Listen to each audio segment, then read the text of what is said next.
It's a long journey, but this build is beginning to take shape.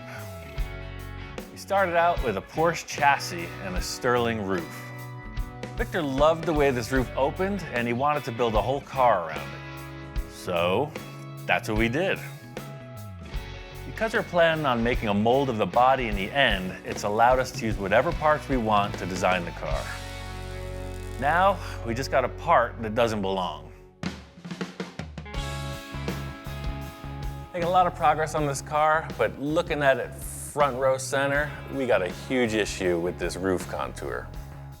Some of the concept cars Victor had shown me pictures of had this wraparound windshield detail, and that's what I'm throwing on the table.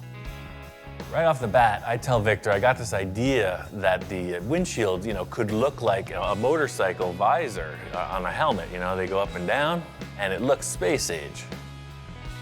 So by putting this round window, like you said, like a windshield of a helmet, right, that will match this perfectly. Oh, everything's curved, supercar, wrapped around window. The window comes up to get in and out, man, Sure. that would be like off the chart. So can you achieve that? Well, I don't even ask. My question is, when? When are you gonna do it? Well, I think first we'll have to make a paper template. Just like the rest of this car so far, we're going to build off of the Sterling body, create something new. Victor and I discussed the possibility of using another vehicle's windshield. I just don't see anything that looks like spaceship stuff, so we're gonna have to build it ourselves. The thing is, if the windshield is just one piece and it opens with the roof, that's super trick. You just don't see that on the street. So that's the thing. This is the pitch of your windshield at this point, so you see it's not a very big visual. Let's move it back 6 inches, move that line to there. Scribe right to the Okay, seam. right there. Okay, now we got a lot more pitch. See, there we are. Now that's more. In the core, it's gonna come up. Just like the rest of the car, the Sterling is now just a template tool. So I'm laying up cardboard on it because I know it's even and symmetrical, and just seeing what kind of curve it'll offer. With this idea of this curved windshield, a flat rooftop just isn't gonna look right. It's gonna look like somebody sawed the top of the car off, so it's gotta all contour together to complement the nose. Like you're saying, and you got your freaking rise. Yep, we got our little arc there. So I'm just gonna make an exact template of this window, and we'll flip it over to that side, so this curve that's coming up around the back will then turn around the exact opposite. I think Victor's main goal with this roof is to do something you just don't see. He uses these words, these big words like iconic, timeless, supercar. His loose perception of reality is easily translated by my forehands. So you want to create like a little dome shape off the roof, like up there, like that, That's right? it, that's what's missing. I love the idea of this mock-up with the cardboard for the one-piece wraparound windshield. It's exactly what I was thinking. Motorcycle helmet visor. I think it's a keeper. Finally, we get rid of the ugliest part of the car, man. Let's just bury that Sterling. We bury the rest of it. Just don't dig it up again. Dude, that was my inspiration. The Sterling started the whole project, so that hurts. And the Porsche Sterling, how do you think it feels? Oh, it's done. I think I sold Victor on this idea. There's nothing to it but to do it.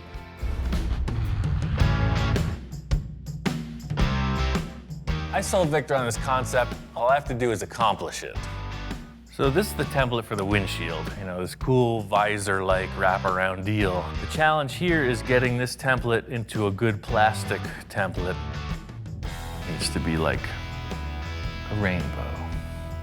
The plan here is to get down with my bad self. I got some acrylic sheet. I'm gonna make a better template that should represent this windshield in its three-dimensional grandeur.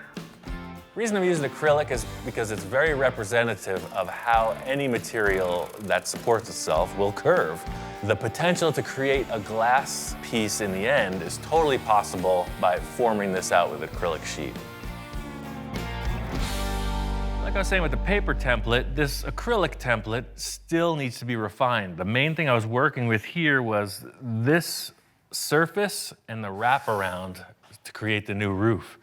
You can see here, all these mismatching spaces is just the simple second time around on the template. All I'll have to do is just take a tape border and increase it by that much all the way around. But that's the thing. We had to know what the plastic was gonna do on the roof edge before we could build it. I'm really happy with the way this windshield experiment is coming together. The whole thing is getting the roof contour to complement it. That's what's really gonna sell the concept. We know what the windshield's gonna do as far as what the acrylic template will allow. And now to build this top of the roof contour, you know, there's a million ways to go about it. You know, my first thought, maybe find another car roof, or maybe a giant shape that has this dome I can splice off and use. But I've got another idea. And I really want to try it out. Nothing says supercar like a big bundle of cardboard on the roof. I had 10 gallons of this stuff from another project. What it is, it's a 2-part expanding foam. So sort of like you put your catalyst in the body filler and mix it, that's the same process here. It's 50-50 ratio, 1 part to 1 part. I just don't really know how much it expands. Like, will this amount become that amount? I don't know. I like experimenting, bottom line. So if I do 2 of these of A and B, that's a gallon. I think 2 gallons.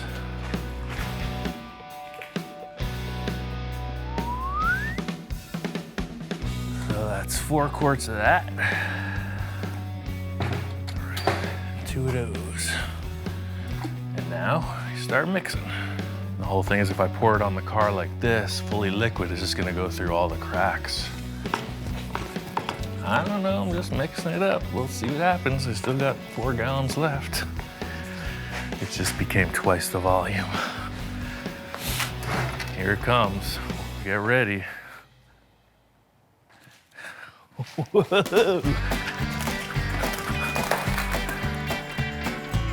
Wow, I didn't realize it was gonna be that fast. Wow, that was fast. Oh, we're gonna need more, totally. It's not stressing the barrier. It's growing just perfect. Uh-oh. We're about to experience a breach. It's still growing. The whole thing is, this is a huge challenge. It's the challenge of a lifetime, you know? Just trying to keep it festive, keep it lively, you know, always thinking of nonsense to get you through the moment. For the little 3-inch rise we needed, I think we've substantially overshot our goal. Shoot for the stars and you just right reach the moon.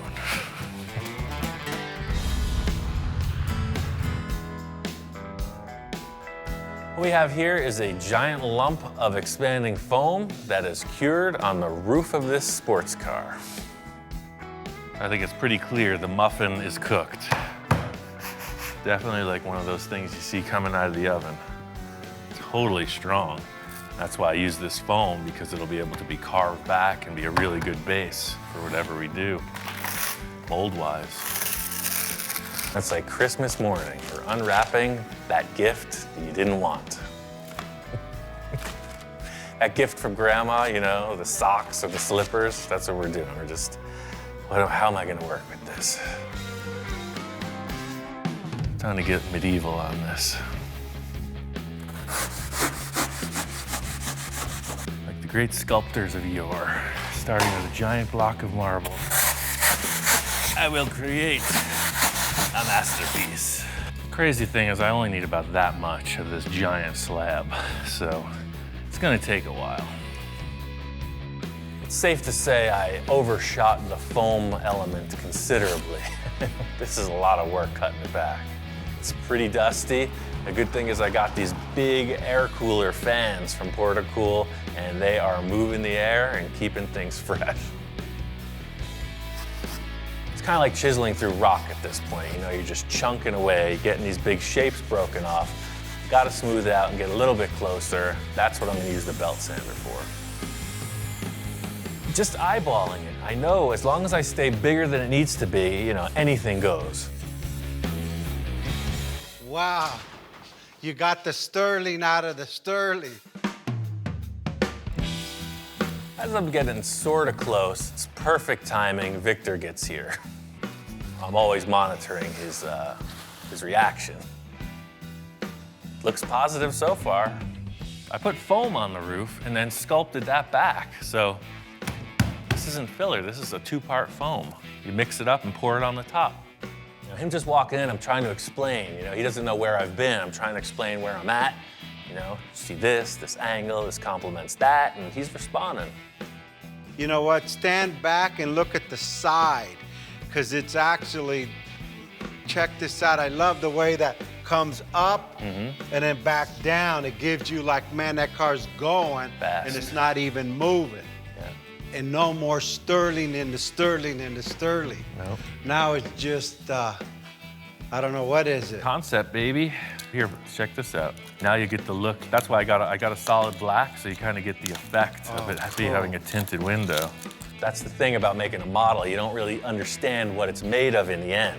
Pulling this protective coating off, you see a nice glossy surface. It looks like a windshield. That sells it. Yeah, see now it looks like a windshield because it's got that black reflection, right? Wow, I mean, That's cool. I mean, that's supercar. Yeah.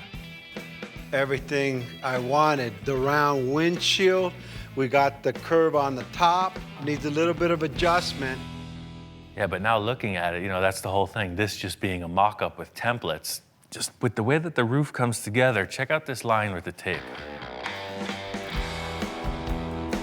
You know, like that, so that this was the roof, and this line was kind of going back into the fender, you know? Yeah, because it almost looks like there's a flat top on it. That's a good idea, but watch, you stand back there, check this out. Victor's always talking about when you walk in the door and look at it, where does your eye go? What needs to be improved? He's saying that the windshield in the rear portion could be contoured a little, could be swept down a bit. And the more he's laying it out, it makes perfect sense to me. It does look way more streamlined. Let me spray that top of the window gray. We'll peel back the tape, and then we'll know what we're dealing with. This is exactly why Victor comes in periodically. He's not there for the monotony. He comes in, does a few checks, and then we move forward. And it gives you more roof. It actually looks like, you know, more structure on that thing. The modification in the back of this windshield area is just a perfect example of how things flow, according to Victor. One line makes the car look segmented, broken front to back. Another line makes it just follow through down into the rear portion. Yeah, so the whole thing is now on the other side of the car, it makes the roof look like it's just got a little cap on top. And by lowering that window line, it fits. Everything just flows right into the rear corners. It's them last little details to make these designs like work. Really happy with the way this roof concept has come together. There's just one more thing I got to accomplish to wrap this thing up.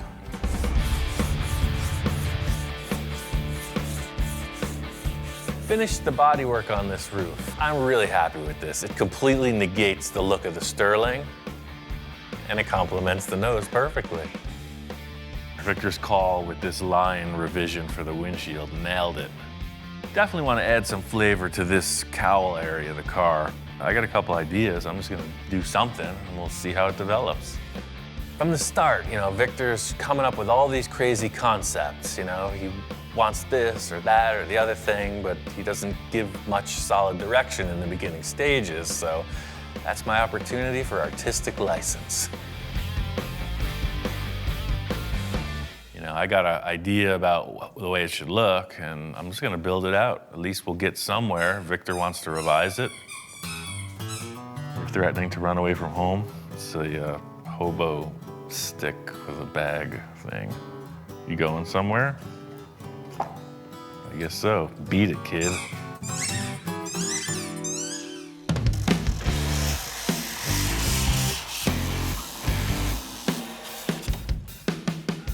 In simplest terms, what I've been thinking about is creating like a cowl induction look.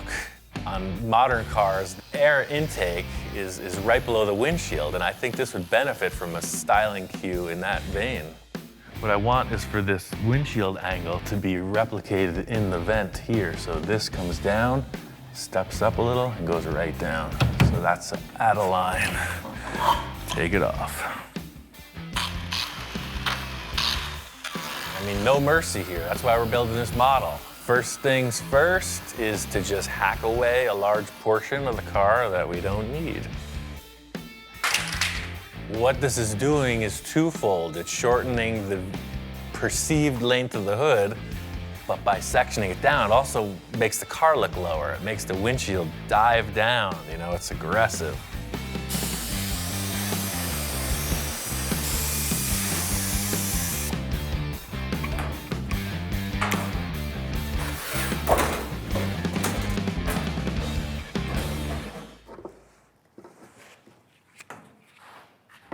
I mean, that vent shape, that's it. I love that. I just don't know what the client's gonna say. He's a little back and forth on things. I'm into it. This thing took it from this bland kind of hood detail to something representative of a supercar. The thing is, with this just being a mock-up, I want to throw everything I can at it. You know, this is gonna be a vent. Just using this honeycomb mesh, which is laying around the yard, you know, what it's doing is just representing a grill, and that's what's gonna be here in the end, some type of vent. Sprayed it gray just to stand back and check it out, you know, matches the rest of the tone of what we're building. Looking at it, it kind of needs another element. What this thing needs is something to make it look more faster. It needs fins coming from the center, like that. Just like on the tail end piece. Check this out. Always thinking about how to tie this whole car together. We've got this awesome rear exhaust port look thing. It's got these fins on it. It looks rocket ship inspired, like it's flying or something. So hey, why not put some more fins on the car, you know? I want these fins coming out of that vent I just built. Same idea. So this is one of the cutoffs from those things. I'm just gonna transfer that right onto that. Put these things in place and see if we got something.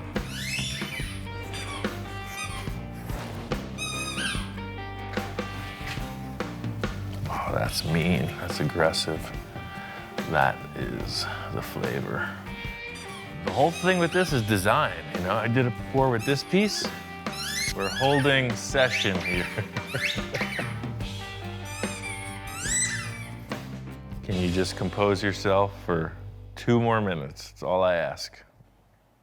As I was saying before I was so rudely interrupted, same process as I did with these. Cut it, router it, sand it down, put it on the car. Pretty simple.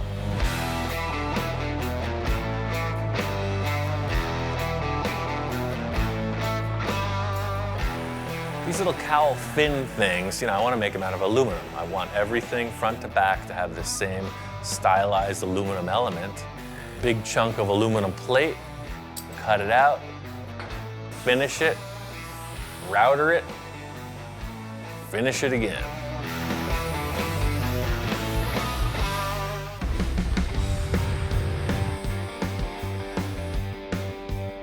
These little cowl fin things, you know, I want to make them out of aluminum. I want everything front to back to have the same stylized aluminum element. I got about 5 of these things made, and just as I'm finishing them, Victor's here. Yo, what's up? What's happening? What the heck you do to the car now? Well, we were talking about having a vent, right? Victor, understandably, doesn't know what's going on. You know, I'm working on these aluminum shapes, explaining what's happening. He's just kind of trying to take it in. Well, it needed something. You know, to me, the hood was just looking too long, so I created this vent around the windshield. And what's this all about here? I don't think I want cardboard here. He's all questions at this point. You know, I'm trying to describe it. It's like, hold on, let me just put him on a car, show you what's up. So just like with these cardboard templates, I made 5 of them, and we can space them out however you think is appropriate. They're oversized. So, something like this. That way it's like however we fit it out, they look like they're jutting out of the vent, aerodynamic. What do you think? Yeah, I really like that. That's like, it gives it another dimension. Look at now the car's jewelry, like yeah. flying without flying. I didn't want a spaceship. I just want a supercar. You gotta know I'm in the spaceship business, man. Victor really likes this shape that I cut out of the front. He loves the idea of these aluminum fins. He's just got a couple ideas about their final contour. At this point, it's simply trim and fit. We're gonna make the taper on this double-sided instead of like the bullnose flat front, and it's very minimal. Same look, just a refined concept. Yeah, what a difference too, and by doing that, the air comes in through the, the front of the grill, out to the roof and over. It's like, I could see this in a wind tunnel. All these refinements look really cool. Victor's totally on board with it, Everything's really coming together. The big issue is there's a huge hole in the side of the car. There's nothing there. But what's coming up could be the biggest challenge yet.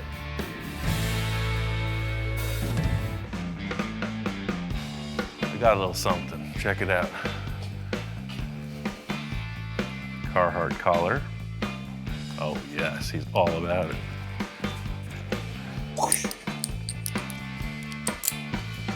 Check that out. High fashion for dogs. But wait, there's more.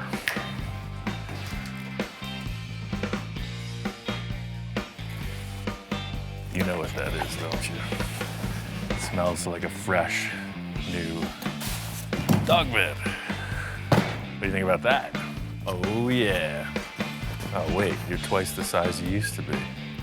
You like it? Very good.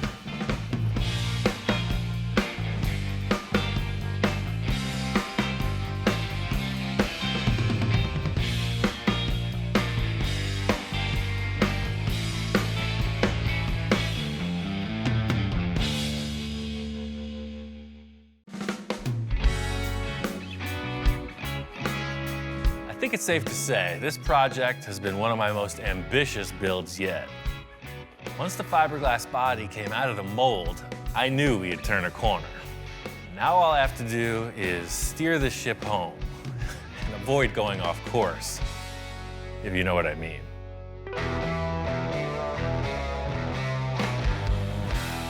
We are on the home stretch of this project.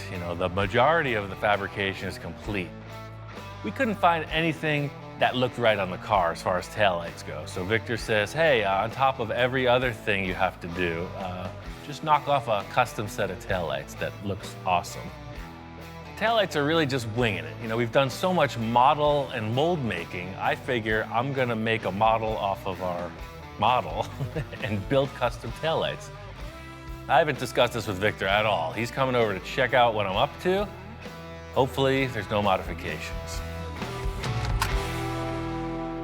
Ian, what's going on? Hey, making progress, baby. Hey, sorry I haven't been able to come by. I've been so crazy busy at work. It's all good. This has been super busy on the interior, and I knew we didn't have taillights, so I'm making up these housings. I cut open the body. I'm gonna make French-tin taillight. The acrylic lenses, just like the bubble top. I'm gonna heat up red acrylic, and then these will be the housings. This foam comes out, and we'll put LEDs inside. That's it, and that's gonna be nice. We'll French it in just a little, and we're cool. Good deal. That's awesome. I'm telling Victor what's going on with these taillights, and I could see his mind is elsewhere. He's all about the enhancement, the modification.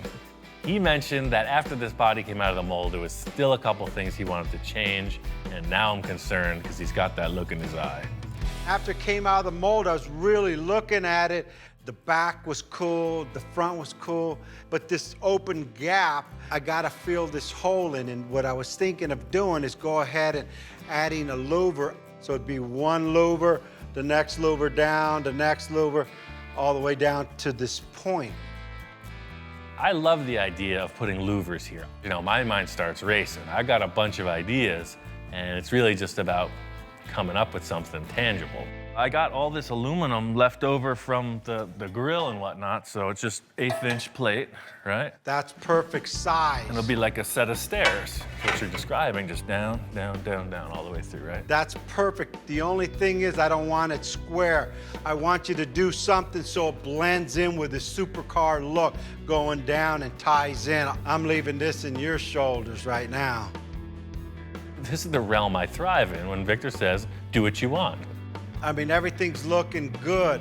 Remember that show that I took you to when we first started this car? This Supercar Sunday? It's in 3 weeks, and I'm hoping to have this done to show it off there. What do you think? Well, I mean, nothing to it but to do it, right? Now I can see why Victor's got a little rush about him, a little pep in his step. He's talking about this deadline he wants to establish. This is good news, because setting a deadline means we can actually get this thing finished. The bad news is 3 weeks is 3 weeks, no matter how you slice it. So you can see the state of the car. You know, Ish has got a huge amount done on the interior. We're gonna take the nose off. Your guys are doing the bodywork outside. See, there's a guide coat on the car. We're ready to primer this thing like tonight, but you gotta commit to no more changes. I'll commit to no more changes. I might enhance. I'll give you all the help you need on the body work and anything you need. Like everything else, I'm always running late. I gotta head out, so looking good. Call me if you need anything. Cool, man. I'll talk to you later. All right, good deal. I'll build those louvers right now. Victor said he wanted louvers on the back of the car. He also said I could do whatever I want, so here we go. Everything about the car has to tie together. What I accomplish with the tail lights mimics the headlights. I'm thinking front to back all the time. The chin spoiler on the front has this unique, like, sawtooth shape. So we're just gonna put some more of that on our car. First up, cardboard template before we do it in metal. Just a little bit more accent on that. That's a keeper right there, right away, you know it. Thing is, I don't want to come off as like that dated 80s, 90s rear window louver style. I want something unique, something full custom, something high-end, something classy, something money, baby. Putting this hardware in place, countersink the screws, it's really starting to look like something. I think I'm on the right track with this, but I won't know until I make a bunch of them. All right, 4 in a row.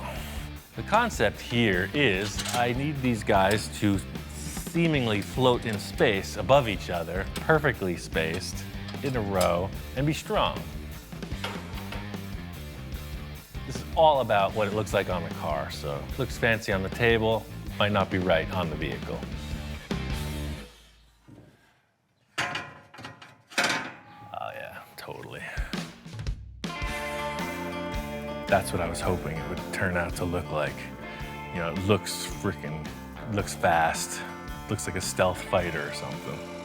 I'm gonna make 11 more, fill up that space, bolt them together. I'm not gonna do any finish work until Victor approves, but I think seeing this thing full size is gonna seal the deal.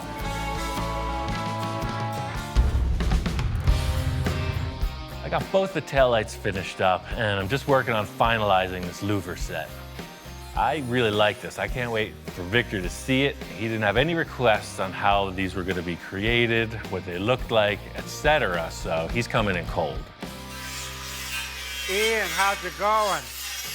I do a little metal work in my spare time when I'm not doing fiberglass for months, so I came up with this, you know, just winging it. That's called fabrication at its best. Look at that. This guy, again, went up and above what I asked for. I just thought the front spoiler had such a cool shape, you know, the Lamborghini chin spoiler, the air dam. I just used those 3 points and just shrunk it down.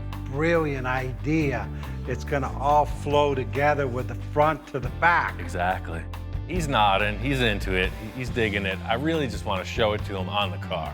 That's what sells it. Yeah, I haven't even seen it full size yet, so. Putting it on the surface of the car, there it is. You could tell it's meant to be. Takes that giant negative space in the car, and it enhances it. Wow, that looks freaking gnarly, man. Like real. Like an angry machine. That matches this car perfect. Victor's not a man of few words, and he also likes his enhancements, and you can see he's into this. I'll put it on this hinge, that way it's like a hatchback, you know? That opens, you can get stuff in there if you need it, and it'll latch down just like the trunk did. Cool. Look at with the light that you put in. Oh yeah, I built those tail lights too. Let me show you what that's about. Also explained to Victor I finalized these rear tail lights. You know, they're pretty trick. Everything's handmade. I put a clear lens, explaining to him we can try a deep red or more of a ruby red lens, LEDs, you know, just discussing what it takes to wrap this thing. I have a windshield that I made. It's out of polycarbonate, so that'll be the last thing because it's pretty fragile. I'll wait until the car is fully done. The body guys are working hard on this. You know, the deadline is close. So I just got one question. Any changes? It's not that I'm not sure. I'm looking at it and I'm just trying to absorb it all, right? Then he ends the sentence by saying, is that good? No changes. No changes, that's it. That's a first, ladies and gentlemen. He's committed. That was hard for me to say. Okay, we got results. He made a decision. I'm just rolling with that decision-making process. Let's get to the paint, Victor. Tell me what color it's gonna be. Well, you know, the mock-up was like a bluish gray, more of the blue. It looked pretty good, but I think I'm gonna go with a gray or silver or maybe a red or black. So or maybe a white, I'm not sure.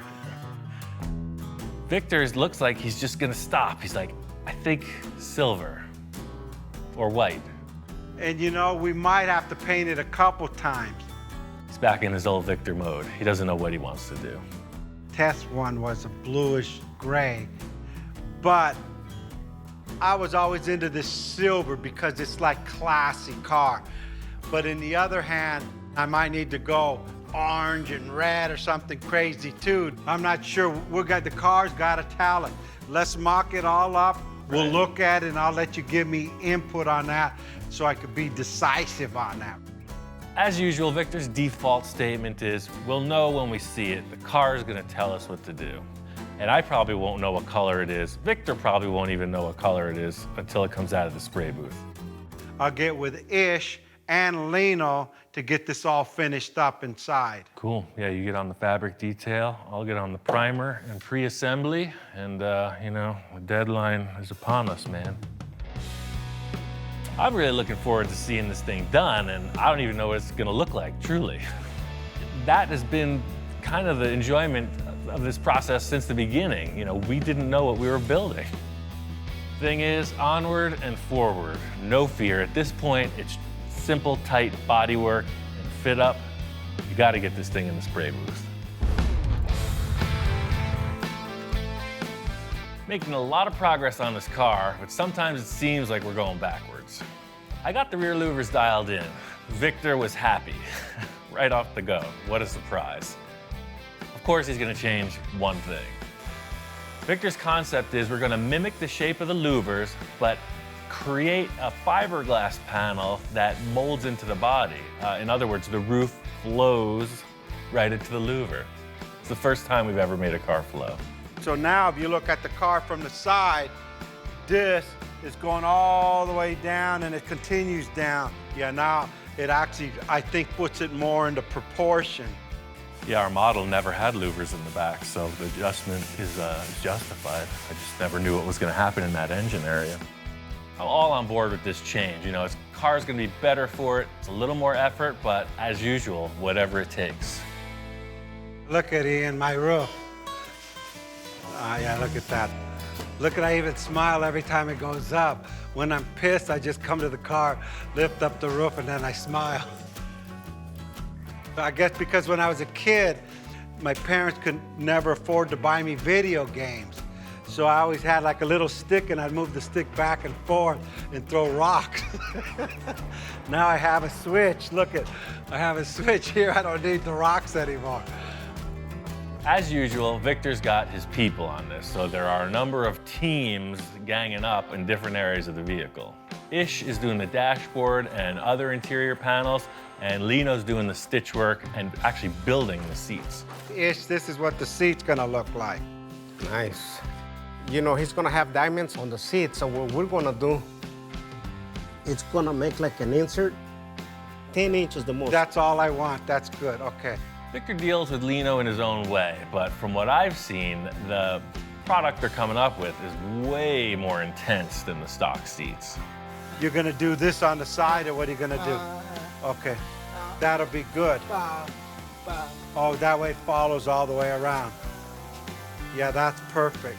Yeah, what Lino's telling me is, don't use these seats because you're not gonna fit in the car.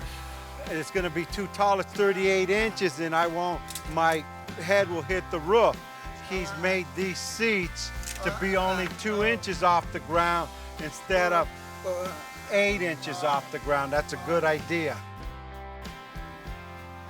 Yeah, he's saying he made this indentation so I have room with my arm. Since I'm not a little kid anymore, we're confined cockpit, he wants to give me room even though I'm not a big guy and I'm not a little guy, but I'm bigger than a little guy. And getting bigger as you speak. Lino, me diet. Chicken, me chicken. No more of this. Chicken, I'll get skinny again. Okay, thanks. Ish is getting his first taste of the crazy. This shop is, you know, trilingual, in fact. You know, you got sign language, English, Spanish. Ya apenas viene y no quiero correrlo hasta que acabe tus sillas, no tengo tiempo. A little Swahili thrown in for good measure. You know, there's a lot of action in the room. I'm leaving the paint call up to Victor. It's a little stressful because he changes his mind, and I've seen him paint a car back to back 3 times in a row. I think this is why Victor's such a successful businessman, because he thrives in the final inning. You know, you see the baseball game and they're all waiting for that home run. That's what Victor's swinging for. He loves the suspense. I'm nervous. We are literally 48 hours out from the show. From this point on, it's all hands on deck. Everybody's busy. We got to get this thing done.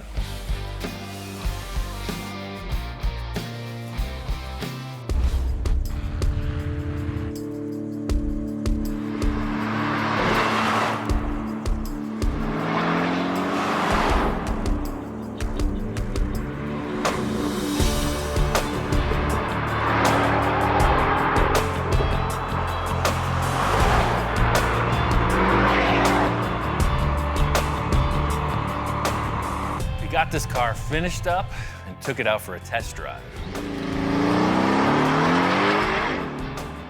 We haven't been able to stand back and look at this car outside of the shop. You know, it's a whole different perspective getting it out in the real world. Surprisingly, Victor went with a white paint job, used a little pearl in it, and contrasted that with all black details. Lino and Ish went nuts on the interior. It's completely hand-built. We left the stock gauge cluster, the steering wheel's there, special rocket launcher flipper switches for the nose to open and the roof to open, black rims, blacked out lights, blacked out the rear louvers also. Another last-minute element was this rear spoiler.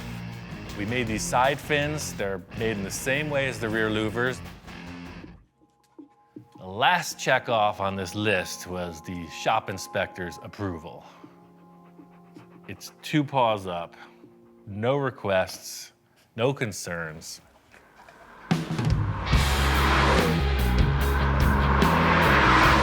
We took it out to this deserted road, ripping around.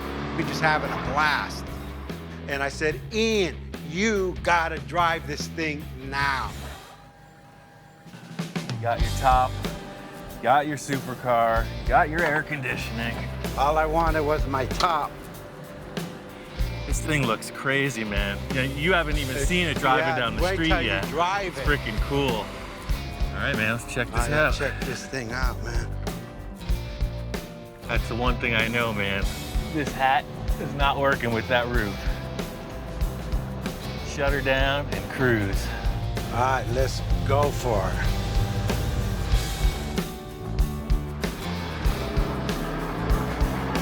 This car's driving great. You know, Victor wants to take it to the show. I want to see how people are going to respond.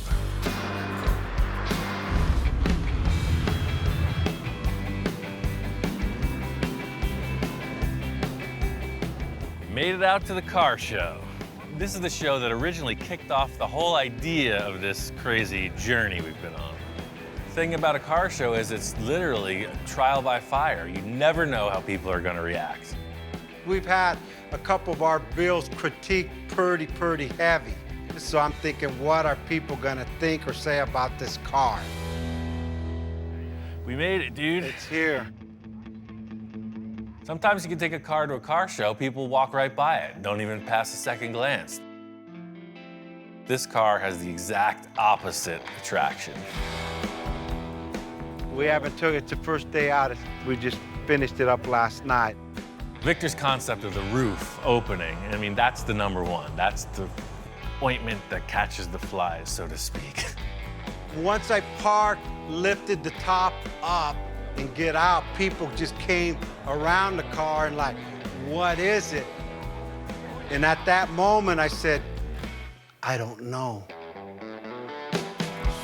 It's really difficult to explain to people in the parking lot what happened here, you know? Trying to go through this elaborate explanation, we ended up just saying it's a concept car.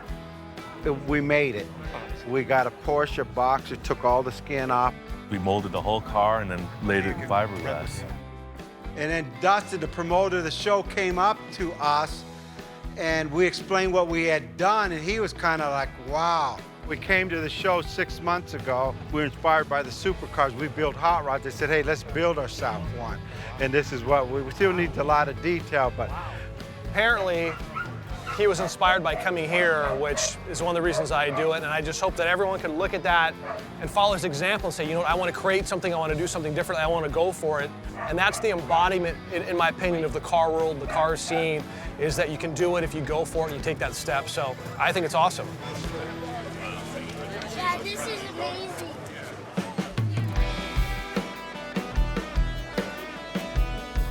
Yeah, no, that thing came out pretty Oh, you clean. got your camera out again. That means Yeah. you're satisfied. Yeah. No more changes, right? I could honestly say the car will not change concept. It may change colors. You got the button. All I wanted was a roof, man. You did it, man. Congratulations. I don't know what the heck we're gonna do next.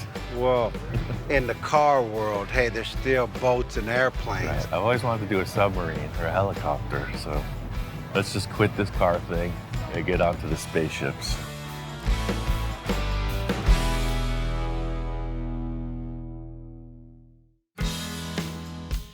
From the onset of this request by Victor, I was concerned. He starts off with this Sterling Yeah, huh? and a dream of a supercar. Shows up with a Porsche and 10 billion crazy requests. All through this whole process, you know, it's been a huge roller coaster ride. Me not knowing when to get off, Wow, that's rad, man. and Victor just knowing that there was a finish line.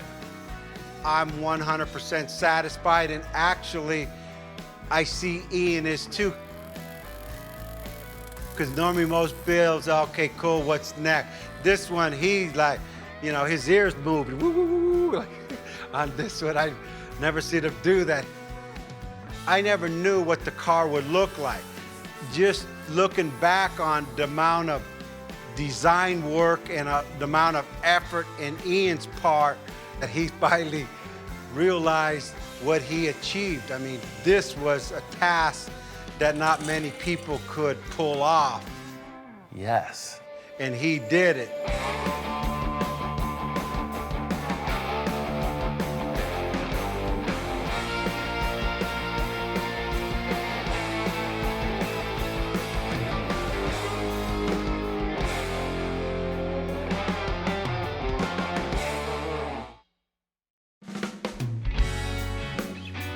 This project is moving forward.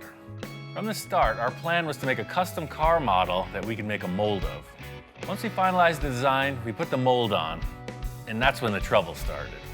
The mold became attached to the car body, and we had to take drastic measures. Now, I'm not taking any chances.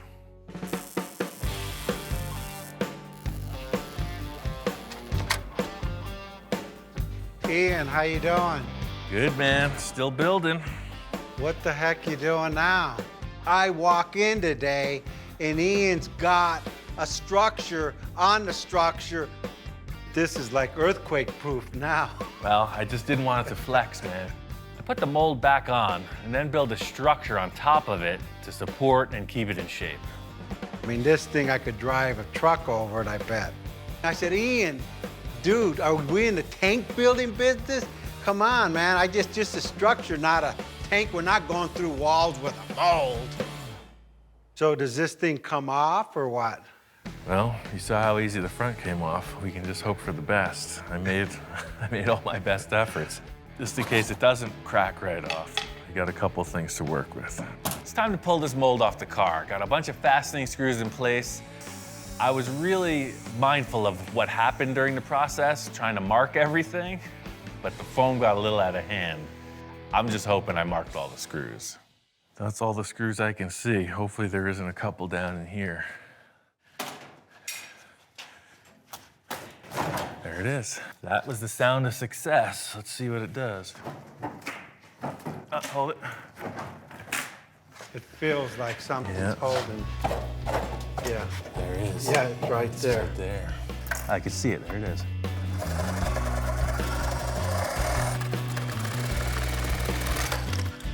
Let me see if I can scoot under there and take a look from there. I'll see the screw coming through. I'm worried about, is this thing gonna separate from the car without like tearing the car off? It's built that strong. Look, there's a screw. right where I left it. Right where you put it. So this should just pop off now. Got it? Let's see. Man, it's Yeah. sturdy. Yeah. Look at that. This is what the whole thing's been leading to. You know, we remove the mold, we lay it on the ground, and this is what I was hoping to show to Victor. As crazy as this whole contraption looks, I've got two things. Not only am I making it rigid, but I'm creating a framework so that it's self-supporting and it lays flat on the ground so I can lay the fiberglass in really efficiently. Now I'm glad you did the overkill with all of the steel bracing, because now look, it's easy to move around. Yeah, the whole thing here is that is the mold. That's finished. We'll do a little cleanup on the stuff that's stuck to it, but there you go. That's ready to rock. The good news is this was the hard one to take off, I think. The other half was all built without ever being removed from the car, so hopefully that one pops off. There's no screws. There's 2 screws in that one, so that's the easy thing. You said that before. There it went. Then we take off the other side and it comes off easier. Check that out, huh? And this has been a lot of work on Ian, man. This guy's like, I don't know how he does it. I gotta think of some way to help him out to like make the next process a little bit easier. Fill all these lines. I mean, that's already blocked. This is the best one yet.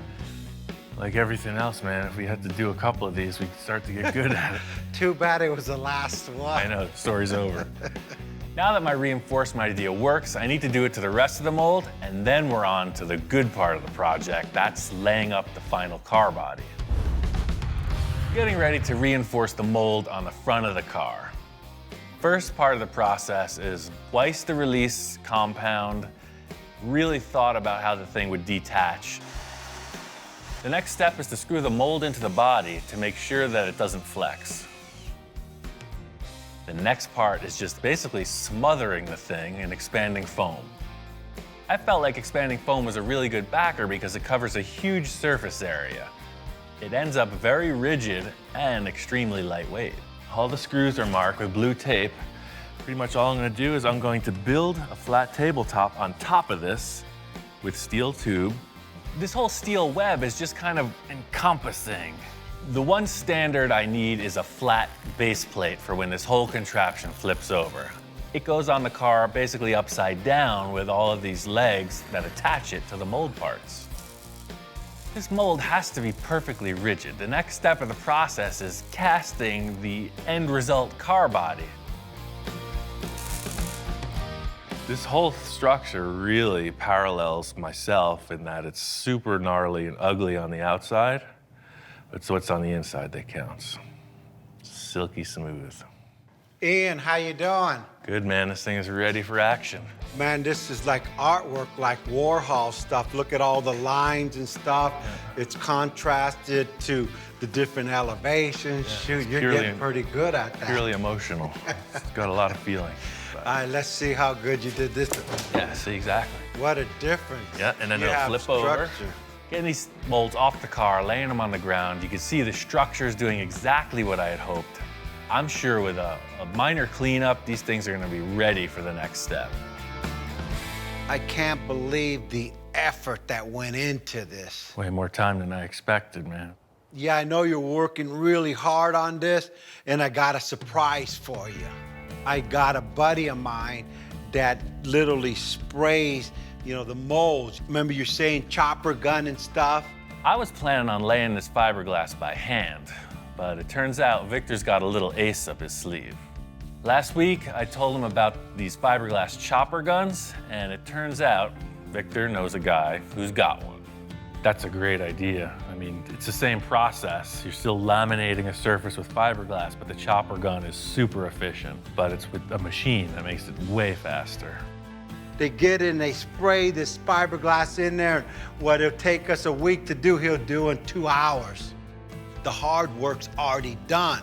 Yeah, because the process is redundant at this point. You know, we went on our big fiberglass adventure. I love that idea. I'm excited to see a shop that actually does this work, see what they think of my mold. Any craftsman is gonna be interested in what the other guy's doing, so I'm really looking forward to checking out how these guys roll. Here at California Art Products, Victor knows people. He's got his buddy who has this facility that makes incredible pieces of art. They make molds, they make originals, reproductions, you name it. Their whole business is mold making and fiberglass casting. So we set him on the trailer and brought him in to have Andre take a look. Victor and I go back quite a few years, and Victor gave me a call one day and said he had this great car mold he wanted to bring over and have us mold it. I guess in some of the landscaping things Victor had worked on, they wanted some kind of cool sculptural element. Apparently they needed some fiberglass horses, and that's how this all came to be. You know, ultimately, Victor and I became pretty good friends. It only makes it more fun if you're working with a friend. This is a complete departure from a professional mold, I'm sure. So I hope that these guys can get funky and hang with what's going on here. Hi, Ian. I just wanted to show you around a little bit. Right off the bat, I could tell Andre's a car guy. He's telling me stories, and he shows me this little, what looks to be like a go-kart body. Normally with these car molds, they are made in pieces. Right. They're bolted together with flanges like this, bolts through them. This way it's really, really strong, and we make it out of fire retardant resin. Cool. So in the end, the body of the car will be about this thick too, huh? Yes, So it's super lightweight, super strong. very strong. That's cool. Originally, Victor told me that they had hand laid up the mold, and I thought to myself, wow, you know, a car mold hand laid up, that's difficult. Yeah, I worked at an art foundry. We did bronze casting, so I was familiar with the process, but I basically looked on YouTube, saw videos of guys in their garages making molds, literally with a paintbrush and a bunch of fabric, and that was the way I did the whole thing. I was expecting more of like a, not as sophisticated as a design. I'll tell you, for a first attempt, you get an A. It's a beautiful job. It's gonna turn out a nice part. Cool. Really. Well, Victor will be happy to hear that. Thanks. I thought I was getting a C- on this mold project because I was mistakenly looking at the mold from the outside. What's happened is Andre knows exactly what the mold's supposed to be. He looks at it for the surface of the car, and he gives it an A. Ian, you might find this interesting. This is a 5-axis sculpting machine. Holy moly. It doesn't matter what it is. It could be the head of a dime, It could be the front of a car. It could be a piece of aircraft or the whole thing. Our programmer, Phil, that runs that department, he puts it into his machine, breaks it apart, and this will cut it. That's how that Thunderbird was made. All the way that I've been familiar with this model making thing has been like Victor and I are doing, hands-on, tactical engagement. These guys are doing a completely next generation. Everything is represented in three-dimensional CAD drawings. So realistically, if Victor did want that full size, that car could be just set on that table, a giant block of foam, and you could replicate it at this point. Oh yeah, we do cars all the time. You know, fenders Right. away. See, part of his thing is like, you know, I just need to be there, full size, full scale, and the car will tell us what to do. But depends how you feel standing next to it. It's real hard when you're looking at a computer. To But see, you like, could literally scale Victor and put him in the image as well. It could be a virtual. There we just go. do cartoons, man. Victor, get in there. Yeah. This 5-axis machine seems like a perfect way to work, except when you change your mind, you know? You cannot debate with a machine like that. Ian, you might want to look at this. Wait, there's more. Well, this will give you an idea of how delicate this thing will cut. See how thin those wings are? Wild. You better hold it for a second. That's freaking crazy. Big benefit of using the process that Andre and his team do is the results are like world class. He's showing me this fighter jet model, super thin. Everything's been machined by these CNC mills. Yeah, it looks like you could literally take it and freaking fly it, man. We do it with a lot of emotion and passion. We don't just take a job and throw it through a line. It's cared for from beginning to end. We like that because we want our customers to come back and we want them to see exactly how their product's being made. Oh, look at this thing, man. I'm gonna show this thing to Victor. He's just been one-upped. That is freaking cool. All mold making aside, the reason we came in the door was to get the use of their chopper gun. Thing is, I can't wait to see this come out of the mold. For them, it's a couple-hour process. They're gonna get to it and then reveal the finished product. This is developing. Victor's initial idea was that we were gonna drop off this mold, they were gonna spray the parts in, and we were gonna get out of here. Andre's asked me to bring the car here, we're gonna index the mold on it, and go to the next level. All right, so what's going on here? Well, things have developed, let's put it that way. Victor kind of shows up and he's concerned. He thought we'd be picking up today. I gotta give him the pep talk, but we're going way further on this project. They wanted me to bring the car in. They had a couple ideas. They loved the way the mold was built, but they had a couple better ideas as to how to finalize it. They wanted to re-index the mold on the car body and change it a little. His reaction was a little taken aback, you know. He thought he was coming in to see his finished product. Instead, he sees his car with the mold on it yet again, you know, kind of revisiting old ground, but he's hanging in there. I think it's gonna be all right. I have one question. What happened to all the structure? What happened to that? What's going on there? Well, they decided they want to cast the entire body in one piece. You know, I had it set up to be in 5 pieces. Yes. You know, they're not changing any of the work I did inside. They're just restructuring the outside so that they can shoot it in one piece. Andre wants to make a one-piece mold so that everything matches and the project will be all the better for it. When you lay up the parts separately, you know, the air temperature, the amount of resin you use, things shrink when they harden. So if you do 5 different pieces, you get 5 different sizes. They want to lay up the entire body in one piece. That way when it cures, it's the same shape. So it's going to be way stronger. And then we trim it apart. It's going to be one whole body. We just have to put it on the car instead of piecing it together. Exactly. So it still breaks apart, similar to the way I built it. But instead of laying it up independently, they're gonna do it all in one thing with that chopper gun. And you'll see, it's pretty cool. I looked at a couple other parts they're doing, and it's super efficient. Watch, today it looks like a mess. Tomorrow, it's gonna be a car, guaranteed. Talking about anticipation, I'm like freaking out. All the effort, time, and a little bit of cash flow that went into this thing could all be over. Thing about Victor, I've said it before, he's a passionate man. When he wants something, he gets it. So here we are, Plans are changing slightly. I know he's all on board, and we're just gonna get it done.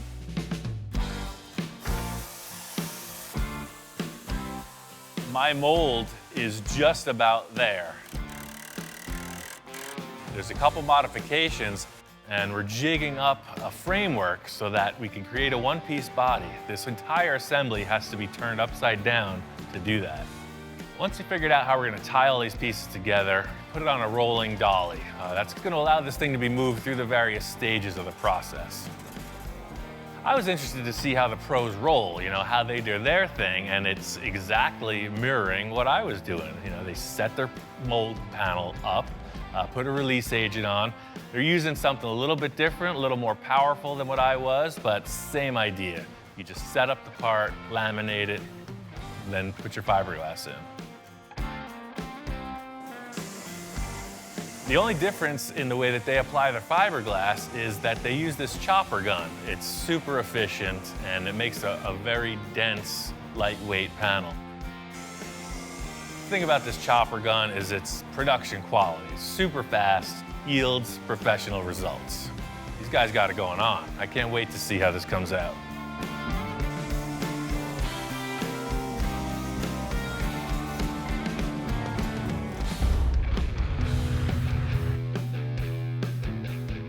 Today's the day. We're gonna find out if that mold adventure pays off. Done everything I could preparatory-wise, and nothing to it but to try it out. It's the moment of truth. Walking in on this thing, I see this giant contraption. It's even uglier and more hodgepodge than anything I had even made. So it's nice to see these guys swing it a little. They're totally out of their element, and they're just rolling with it. So this was my best guess, man. All we have to do is see if this car is gonna come out of the mold. Don't even tell me all this effort. I'm kind of tripping out right now, and I'm going, wow. You know what? This is it, Ian. He goes, hey, hopefully this thing works out, and I'm thinking in my mind, hopefully. But the moment of truth is when we see it, this gotta look exactly like the car we built, you know? I mean, worst case scenario, we've got a heck of a paperweight. Let's see, here goes. Cross your fingers. Shoot, me and Ian look at each other, said, let's see if these guys can release this thing. At this point, this is a total roll of the dice. It's a leap of faith. Will it release? Will we have to destroy the mold? Will it even come out? Hands off for me, I just left it to the professionals. What's amazing, it's pretty primitive, right? I thought they had this kind of machine that sucked it out of this thing. Hey, no more work than what you did. Yeah. Victor's all, oh yeah, I'm taking it to the professionals. You know, that's been his whole spiel this time. And he sees them doing the same thing we were doing, and he's a little bit taken aback. The edges peel off, but who knows if it's gonna release. Worst case, we can cut the mold apart and find the car in there, but I don't know. They're having some trouble, man. Otherwise, I mean, it's a great story, even if it doesn't work, right? It isn't a great story for me. Look, the pressure's on. I see these guys with pro bars, all this stuff. I'm going, man, these guys are gonna crack this thing. Oh, there it went. That's it, man. It's totally loose. Look at that. As soon as one part goes, the whole thing releases. It's like the straw that broke the camel's back. Wow, that's pretty crazy. Looks like these guys know what they're doing, man. That works. I didn't think it was gonna come out. Yeah, but what's it look like?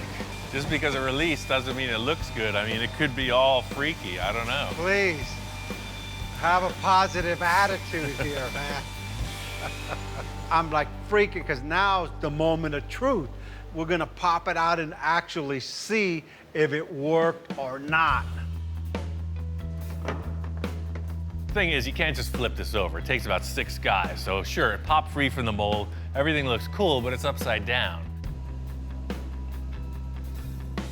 It's hard to see everything while it's upside down, but what I can see, it's looking all right. It's exactly what we were hoping for, right? So far, it's looking pretty good. And what I could see from it here, all the lines and all the effort Ian put in making the mold, it's blocked. We don't have to do much body work.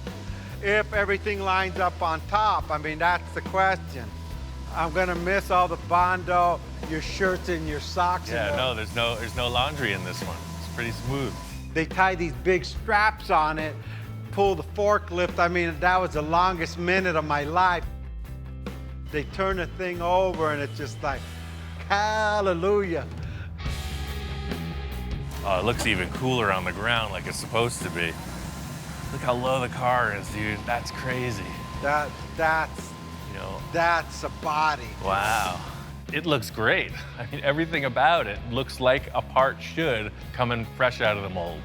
You know what? I'm just trying to comprehend what we just achieved. You can't man. comprehend what we just achieved. Awesome.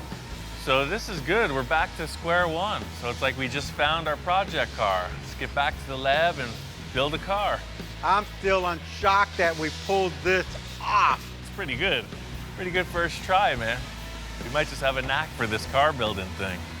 All in all, Victor's call on getting the car to this facility, having them do it with the chopper gun, is perfect scenario. You know, it's a small celebration, but seeing this body complete on the ground, the car had another angle. And I seen things that I didn't see before. So there's other things that we have to modify. Don't tell Ian. I'll freak the guy out. I'll wait about a week. I don't want to lose him while we're ahead.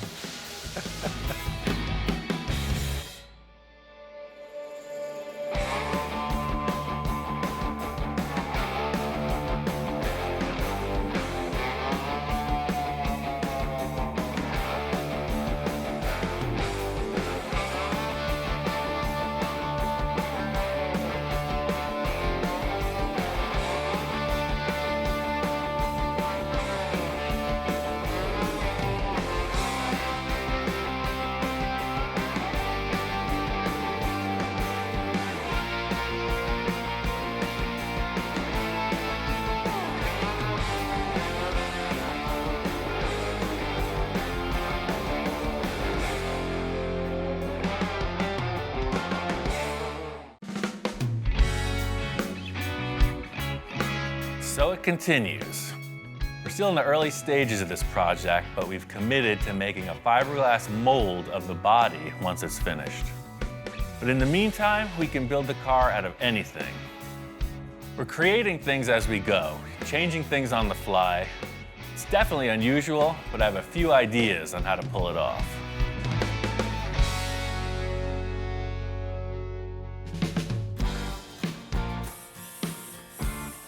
Ian, how you doing? What's going on? What did you do? That's pretty cool. I got the whole engine compartment kind of squared away. You know, I went with aluminum, and then I think like a riveted final detail would be pretty neat. You know, something real shiny down in there. As I walk in, you know, we got the back fenders kind of in place. It's still like a hodgepodge. You know, like Ian said, anything goes, because this is just like the clay mold. I love this because we still could put another element in here. You can do whatever you want in here. You know, this surface is represented. I really want to get these fenders so that there's no holes in the back of the car. Looking at it now, it's really loose, sort of like a patchwork quilt, not even stitched together yet. But I'm seeing the finished flesh on this thing, and it's got to be set up correctly. I mean, the idea of screwing this Porsche quarter panel onto this Sterling body seems kind of strange. That ain't strange, that's like crazy. Yeah. Madman. Now I'm getting excited again. So what I was thinking was I just took this aluminum sheet, super light, and I just formed it over a piece of tube. That way it'll radius down into the engine compartment. So this is gonna pop on here. It's gonna do the same thing as everything else we've built so far. Just gonna represent a surface. Yeah. Slight body modification here. I'm gonna have to put something in there to hold that up. Bundled sweatshirt technique, sponsored by Carhartt. Thank you very much. See? Now you're solid. We got fiberglass, we got aluminum, we got a piece of my shoe, now we got a sweatshirt. Come on now. Nobody breathe. See that? There goes my Sterling. Greased it out. We got aluminum foil, we got duct tape. It looks pretty rough, and there's a word for it, and it ain't a good word. Custom bodywork. So this is all pretty distracting. I think we should just primer gray this area. That way we just have like a monotone looking thing we could build up off of. The aluminum foil just wasn't suspending itself like I had hoped. So I wanted to reinforce the whole taillight area with metal before we finalized the design. I could save this aluminum for my sandwiches, for peanut butter and jelly sandwiches tomorrow. I'm doing this fast and efficient, bunch of strips of a little thicker material. It's gonna end up right. This is just another super fast mock-up, you know, just to see what we're working with. By getting the go sign from that foil thing, you know, it's just a little bit rounder surface. I really just want to get rid of the rest of that sterling in the rear quarter of the vents I know I don't want to see, so I'm going to fit in some panels there just to get this thing so there's no holes in the back of the car. Well, just spray that gray, see what we come up with. Stand back on it now. Let's take a good whiff of those paint fumes and start to dream. Man, I just go, that's like more like it. See, that totally changes the whole thing. Now you're not looking at all these panels. You just kind of blur your eyes a little bit, and you got a fender, man. Ian's gonna do the other side the same, and I can't wait to see it after it's all put together. Everything that's happening here is pure sculpting. If you look at a sculptor, they start with an armature, and they keep adding and adding whatever it takes to bring to the surface. I know it's gotta be refined, but we need to get there somehow.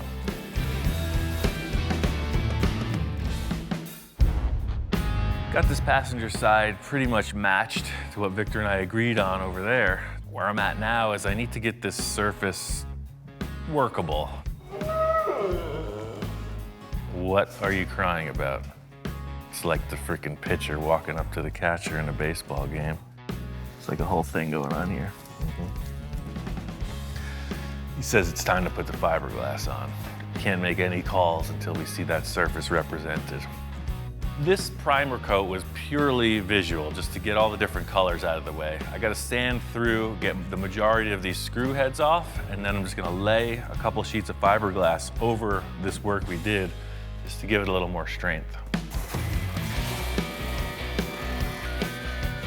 Right now there's stuff all over the place, different heights, different materials. The fiberglass is gonna glue it all together and make a nice surface to work off. I wanna be sure that this fiberglass is gonna stick, so in this thing that I'm accomplishing is just giving some texture for the fiberglass to grip to. Truth be told, I'm not the most professional fiberglass guy. I have limited experience, but it's fascinating, so I keep trying. This is the problem we're facing with the metal. When you push down here, it wants to buckle up. As soon as this is wet, all those fibers are gonna relax. The only advantage of using fiberglass at this stage of the game is that it's super flexible and it will bond to aluminum, fiberglass, and steel. To weld that thing, you'd have to make it out of one style of metal. Big, long, drawn-out process. It's a little like mopping the floor. It's a little like pouring syrup on your waffles.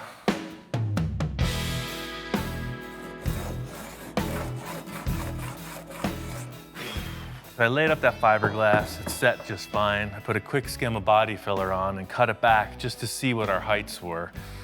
And I could see already, this taillight mock-up we did is gonna be way low. What I have here is this is the hip of the fender coming down, and the Porsche naturally dips way down into the taillight. I'm gonna just fiberglass right over these, and we're gonna have to cut new taillight holes. I feel good about this, you know? It's not just anybody. You can throw a bunch of sheet metal screws and saran wrap and build a supercar, but watch me go.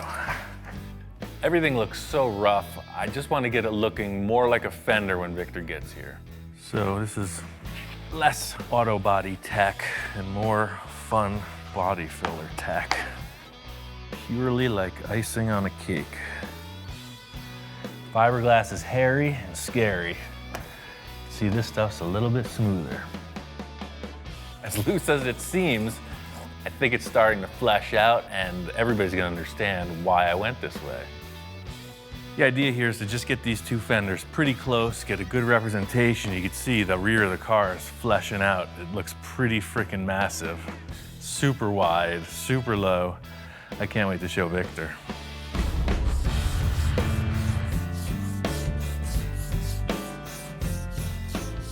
I came in today, Ian, doing some body work. I used to do that myself. I said, give me the sanding block, and I started shoot. I didn't lose a darn thing.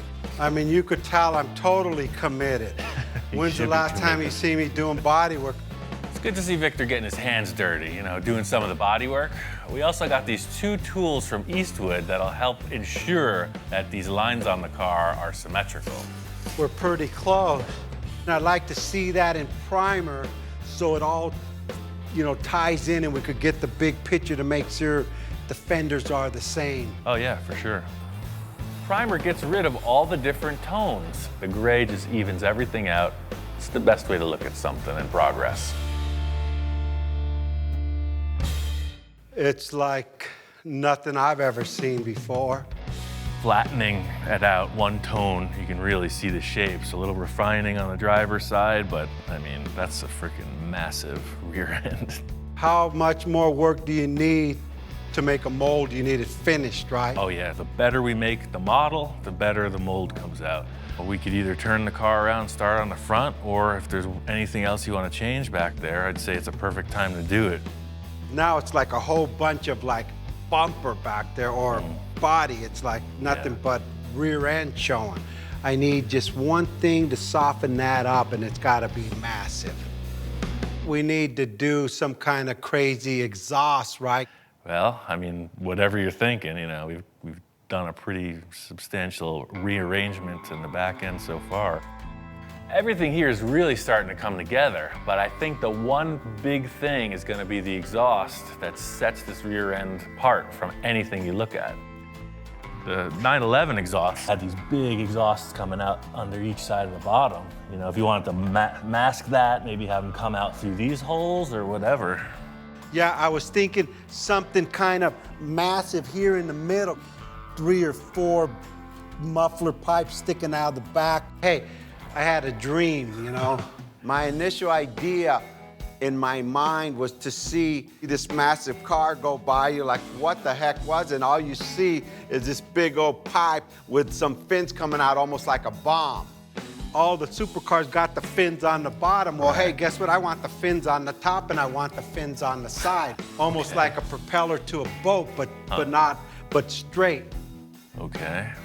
Victor's coming up with all these ideas about multiple exhaust tips, some kind of really exotic designs, and I'm saying let's just try to get some real world structure to this theory. Let's just make like a cardboard mock-up, come up with some kind of concept. All right, so whatever diameter exhaust you use is up to you, but I got this tubing from the fiberglass. I'll just cut this cardboard off. We'll have something to work with. Way too small. Too small. That's like embarrassing, you know. We need some like volume here, man. So something more like this or this diameter, like way big. Yes, that's what I'm looking at. Remember, massive. Let's just tape them on the car, see kind of what we got proportion-wise. So, I mean, 3 sort of fits like that. That's an even better mock-up than freaking cardboard and drawing, huh? Well, stand back and look at that. I mean, 5-inch exhaust is pretty substantial. I was thinking of having a fin, and a fin, but I only need the fins on top, on the bottom, and the 2 on the side. And it changes the whole back end of that car. And then put fins on the bottom. Yeah, exactly, a fin, okay. Victor's description of this theory is pretty elaborate. It's a bomb, it's a jet engine, it's fast, it's hot. A little hard to figure out exactly how it's going to end up. We're just trying to get this concept as close in the mock-up to what's going to happen in the real world. Ian, I feel like I'm in arts and crafts. I failed arts and craft in school. So this is the same size diameter as the tape, so I mean, that's a pretty substantial exhaust pipe. And you know what, as I'm looking at it, maybe 2 would do it. Check it out, stand back, see what you think. I kind of like 3. Shop inspector's checking it out as well. I think he's gonna have the final word. Dude, what do you think? cool? All right, I guess he it. said that's cool. He wants Three's the 3. number. Three's the number. I think it's gonna stick. As I left that, I mean, it was pretty loose mock-up. I mean, a lot of things could be changed or interpreted, but that's his problem. The thing is, when Victor's describing all this and coming up with a cardboard concept, I'm really starting to see my own vision of it, and that's the challenge in this whole thing. I gotta build it.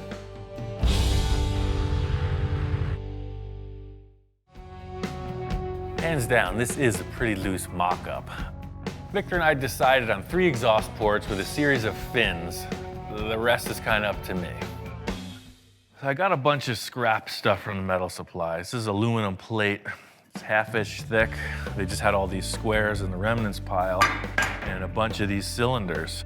All I had to go off was this cardboard template and a couple rolls of tape, so you could see it's pretty darn near that. So these fins will be set up kind of crosshair style at 90-degree intervals, and then they'll all screw together. In a perfect world, I would have a lathe and a mill. I would probably set this in the mill on the slider deal and have lines perfectly parallel with each other. But I don't have a mill. I've got a magic marker, a somewhat flat table, and a roofing square. I don't have a lathe. I'm using a marker. Hey, a marker on the table is gonna be fine. Stick with me.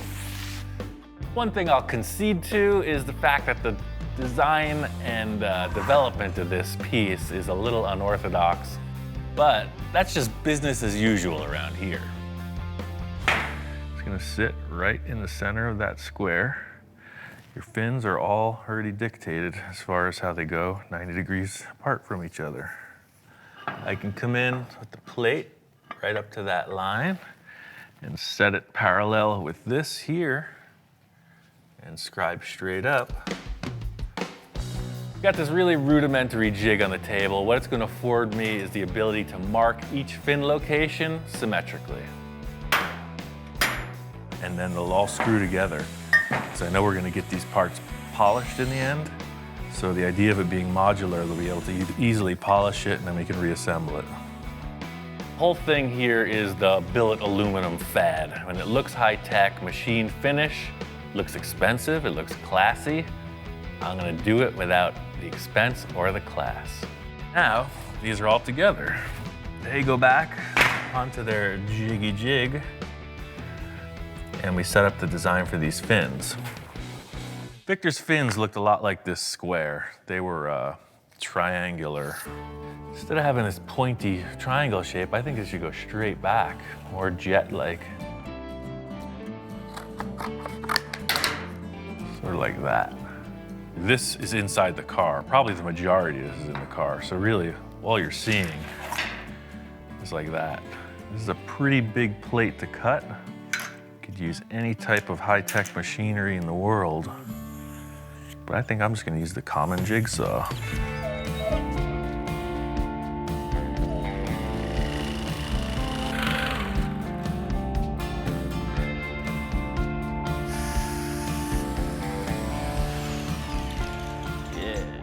I mean, this looks good, but I want it to look great. I think I'm gonna take a router and then make a radius edge on all this. The dog's head is spinning. I don't think he's convinced for one iota that this is gonna work. Hey, not too bad for a couple carpentry tools, huh? What do you think? That edge looks so cool, I'm gonna do the same to these tubes.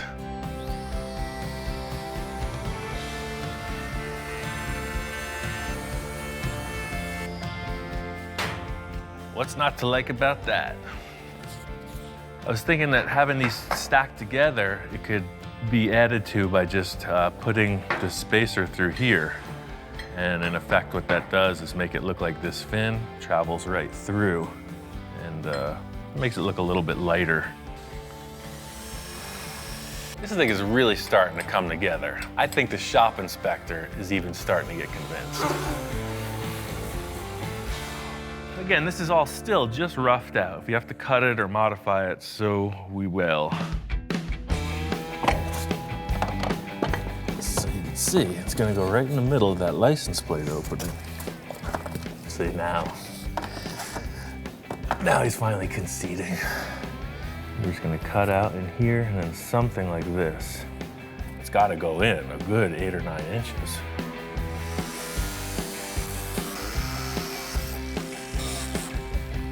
Aha! So the whole concept is these being the stock exhausts, we're gonna want something a little rowdier sounding, but we'll be able to work within the parameters of the stock exhaust setup, aiming right through here.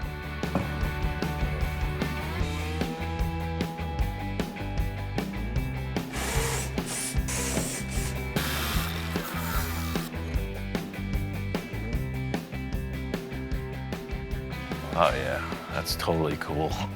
That's exactly what I was hoping to achieve. There may even be more fins coming out the width of the car below, but that's rocket ship. Looks like it's gonna fit. It can be adjusted later. I just have one other element that I want to surprise Victor with. I'm very happy with everything. Mostly that it's like, it can be like skee ball.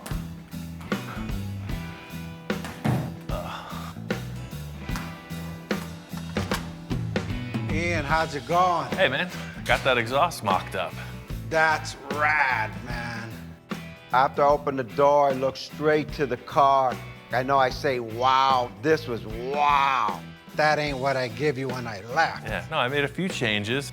Victor walks in and I could tell right away he's digging it. It's a far cry from a cardboard tube.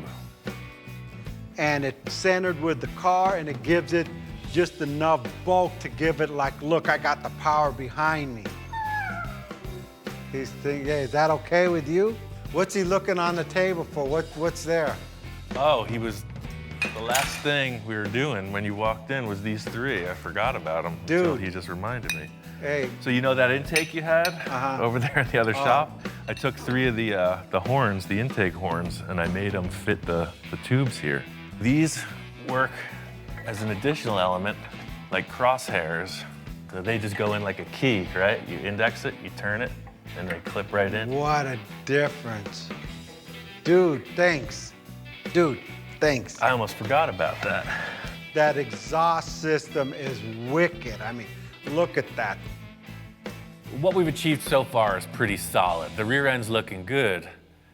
We haven't even considered the front of the car. So we're really just still in the clay model stage of this thing. You know, anything can happen with the taillights. The exhaust will go in on the final body. I think we should spin this car around and get on to the front. Again, we just finished. Right. I'm tired. Yeah, I know. You know, right away, Ian, hey, I'm slowing the build down. We're talking too much. He wants to get on the front, and I'm going, wow, well, let me absorb the back, Ian. Challenge is really making this thing match front, back, side to side. I think that if we get these 2 front fenders and some kind of a grille bumper represented, that'll give us the answers to the side pods and the roof line. Yeah, because that roof line's got to change like dramatically. Hey, you picked the Sterling, man, not me. So the same thing goes for the nose of this. You saw the process in the back. Anything you find, file cabinets, space helmets, you name it. Anything you want to put on the front, we just fiberglass over it, and that becomes the model. I thought I was lost in the back. I'm really lost in the front. I've got some ideas. I know Victor's head is spinning. What we achieved in the rear, I can't wait to transfer that energy into the nose of the car.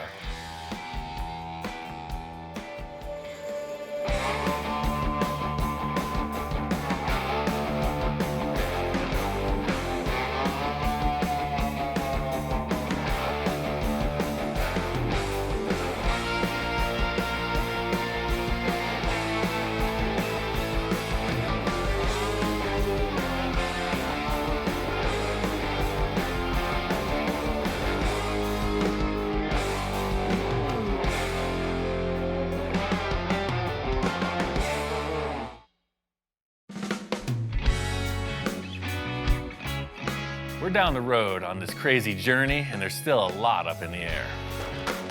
One thing I do know is we're building a complete custom body on this car. We're just going about it in a slightly different way.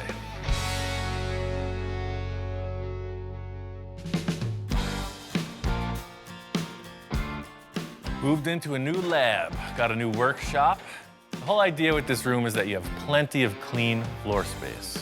One of the biggest challenges in everywhere I've worked is that there's always stuff, and I'm always trying to decrease the stuff. I got my tools, I got my dog, ready to rock. The whole idea with getting this in the room is now we are in the artist studio.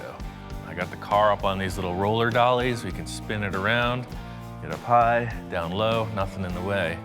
Because really, that's it. You gotta have that line, you know? It's gotta look good. Victor and I were up at Gene Winfield's. He had a whole bunch of fiberglass bodies, and I knew we had to go in that direction with this car. But Gene was molding cars that already exist, like a 51 Merc or a Ferrari F40, but we don't have that option. We have to create the car first. It's just like this car model. You know, imagine we had a full-size 57 Chevy and we made a mold on it. We would end up with a car body just like this. We have to create our car body first. The cool thing is we can use any car part we want. We can customize it, hand shape it, whatever. It just has to be strong enough to build a mold on. We can move fast. We can make changes on the fly. We've never done anything like this before. I'm super excited. It's just gonna be a ton of work. The whole idea with setting up the car in the shop like this is it's gonna be a big debate between Victor and I as to how it turns out in the end. Set up these fenders just as a representation of something over the rear wheels. I know Victor loves the idea of this really low trough. You'll see the engine and the other components in here. This is directly in the way. First things first, I want to get into the rear portion of this design. Because it's a mid-engine, we both want to show that engine off, and there's a bunch of stock sheet metal I want to get out of the way, come up with some concepts for the back end. So this is an element of structure. I'm just gonna make it look way cooler.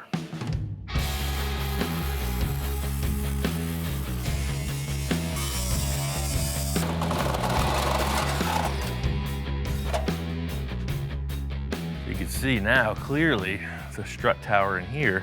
And if you look under the hood of any front-engined, you know, car for the track, they'll have this flange that bolts on here and then a cross brace. So already you can see it's just, when you're looking at the engine, it's way better than looking at this big divider wall. What do you think? Dude's always on board, you know, he's 3 years old, he's getting himself into trouble, banging his head into stuff. He's always putting his nose in my business, and I'm sure he's totally liking the smell of the fine German machinery. We don't get a lot of that, and I think he's just taking it all in. Hey, what happened to your face? You were such a cute puppy. You look like a boxer.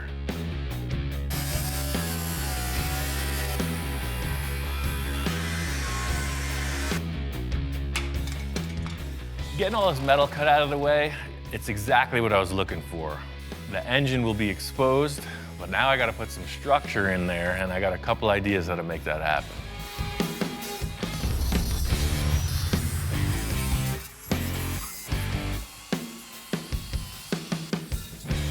I know what Victor and I are going for in this portion of the car, and that is looking down into this and seeing a lot of cool stuff. Just like with all the supercars, whether we have glass or it's just open, it's gotta look cool. Right now it looks like a bunch of sheet metal that we cut out. Try to snazzy it up a little. Now that I got all this metal cut out, my idea is to put in like an upper strut support. It'd be easy just to throw a piece of tube in there, but I want it to look cool. Race cars, they try to lighten everything up. I'm gonna do the same here. So that's the thing, I got the center marked here, and I'm just gonna go every 2.5 inches and scribe across, so 6.5 to 9. I'll just center punch, drill all these with a hole saw, and it'll just look like a nice lightened race car style bracket. I'm just gonna pre-drill these with a 1/4 inch hole and then hole saw it up to, I think, about 1 inch, whatever looks appropriate. So there you go. Now you got a bunch of small holes. Now I'm gonna make a bunch of big holes. The hole saw leaves a bunch of kind of scratch marks and loose pieces of metal hanging off, so the die grinder cleans all that up. There's a few different fittings on that tool. It goes from coarse to fine. In the end, you end up with something that looks like a piece of jewelry. It just looks kind of like a,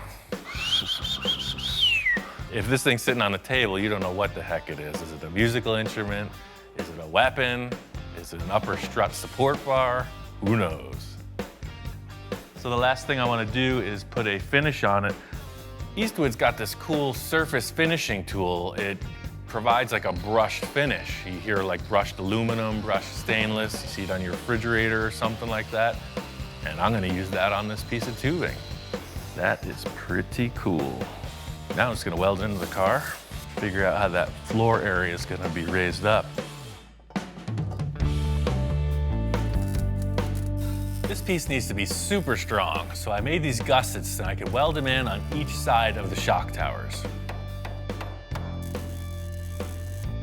The next step is twofold. I need to create somewhere to mount all of this rat's nest wire harness stuff and create something that looks cool that follows the design Victor and I are looking for.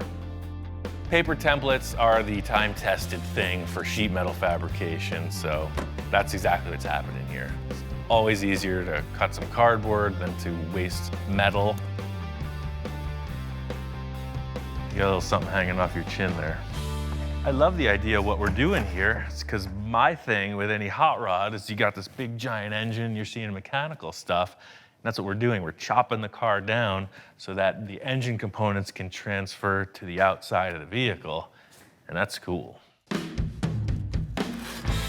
Just laying this cardboard in totally cleans up the rear view of the car. I'm pretty sure this floor shape's a keeper, but I need to come up with some kind of representation of how the walls are gonna turn down from the fenders. Within my 3,000-pound paper folding machine, it's always easy to pick out what looks terrible. You just gotta figure out how to sweeten it up, and that's exactly what this envisioning tool is going to provide. Ready to show this to Victor. We got a lot to discuss about the designs in this rear end. Ian. Hey, man. You found the place. Yeah, I found it, man. What's going on? Wow, place looks good. Oh, yeah. That's the thing I was saying, you know, new building, new project. You know, I walk into the new shop, man. Ian's like all peppy, ready to go, just like he's inspired again. And now I'm starting to get inspired, going, hey, move over. I'm coming in. That looks good. The lines are lining up. Yeah, it's all just kind of concept, you know, something to discuss. Aside from it looking so cool with structure, you know, these are springs under here. They're gonna wanna fold in. So I just support it like you would any race car, right? Came in with some gussets, really grabbed that. Ian just telling me all this stuff, and I'm not really like taking it in. I'm like looking at the car, starting to focus on what else could we do to this thing. And he's talking and talking, and you talk all the engineering you want to talk. I'm thinking design, baby. I love that you got it down low. So this boxer was round. Exactly. Now we could achieve, you know, whatever vents or take the points down. You know, all this aside, all we have is some structure back here and this surface height. We need to figure out what the look of the back of the car is. You know, you're describing some kind of sculpted thing. All I've established is measuring points. I mean, I can't do anything more until we figure out what the look is. You know, what the heck is you bring in for this part? The mistake Ian made was he said, hey, you could bring anything you want. So, I mean, you can't tell me that. It's another piece to this puzzle. You know, 911 Oh. Carrera bumper. Okay, I thought it was something you picked up off the street. Oh, I see, yeah. Porsche 911. It's a little concerned because he brings in a Porsche bumper. We're working with a Porsche. We're trying to make something that doesn't look like anything out there. So, I don't know. I'm a little skeptical. I think it's gonna be too wide, but hey, you know what? What else is new, right? Well, it's exactly what I'm doing here. Just stacking stuff and seeing what works. And Wow, that's freaking wide enough, man. Look at that. You know what? That thing ties right into the depth of the tires and everything. Completely. I mean, it's one thing to just say, oh, well, oh yeah, it's a Porsche, it'll fit, but you got these massive tires and it actually works. Once we put this thing up, it was like a revelation. It fit. To just put a replacement Porsche part on it seems like not accomplishing anything, but this is completely different than any Porsche that I've seen. I mean, already I'm seeing lines coming off of this that make the whole back of the car start to appear. I don't know what you're seeing, but I see it's looking now pretty from cool. this point, stand here, I'm gonna show you what I see already. Now as you come in here, guess what? These are rolling. Guess where this fender's going? Straight to here. Look at this. Look at how this. This is like a whole imagination station. That's exactly what it is, you know? It's like, imagine if we could do this and it felt like that, but it was more like this, etc., you know? He comes up with this dialogue and I cement some kind of a tangible thing and then we modify it. What if we just took the Boxster fenders and just mocked them up? Maybe that curved shape can benefit us. You're right. I brought everything from the other shop. They're right here.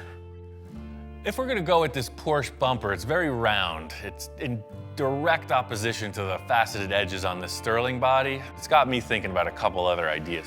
So you can see it's curved. It definitely takes over from that, but if we put it on, oh, look at that. Wow, that's ridiculous. It matches the diameter of the Look tire. at this thing, huh? Look at this, huh? That's pretty crazy. The rear bumper and the fenders are really a huge breakthrough because they're not the end result of what the style of the car is. We just need to create surfaces to sculpt off of. It's exactly what you're describing, man. It's like down, Wow, yeah. up, and over. The lines are all there. I mean, now it's an open canvas. We have a lot of depth to work with, so This is that's exactly what I pretty needed, cool. man. I'm gonna show you a couple tape lines that I'm considering with the angle of these walls, because that rear deck portion is quick and easy. The main thing I want to figure out is when you're looking at the car, what are the proportions? How does this engine bay get closed in? How does it flow into the rear quarter panels? Because that's a huge element of how the rest of the car is going to be styled. So this is the angle both sides will be at. This will just get moved over, trimmed out. But these are our dimensions, you know? None of this is going to be visible in the end. This is just going to be a rolling shape that comes right out of that trough. Ian, what do you think about a slight curve on that? Well, I got the slip roller. Let me put it in there and we'll see. Look at that. Wow. Totally good call.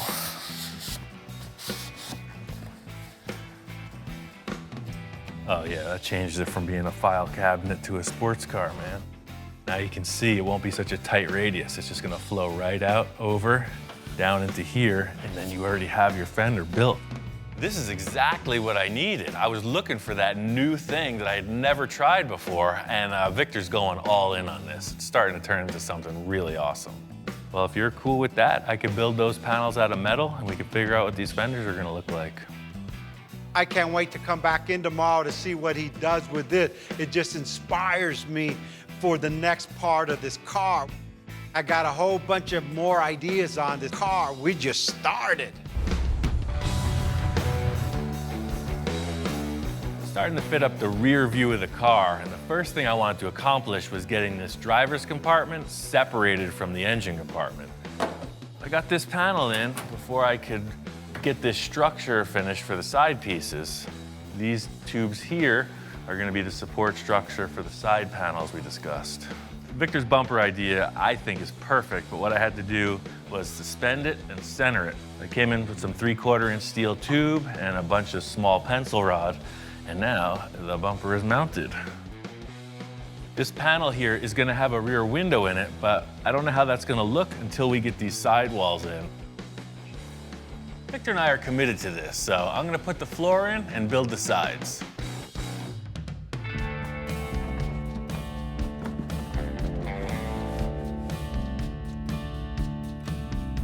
I was thinking about some kind of access hatch here with a hinge, pretty techy to build. Victor said, why don't we just part it right on these two braces and this whole center panel just pulls out. I had all this scrap foam insulation outside,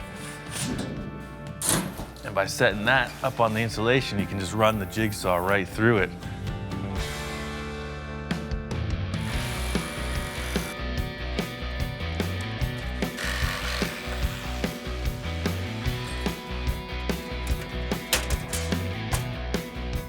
I'm gonna do this whole portion of the car in aluminum. My plan is that it's gonna stay with the chassis. It'll never be molded in fiberglass, so I want it to look really bright and cool. That's it. Piece of cake. So for now, these are just gonna get screwed down. It may hinge later, I'm not sure.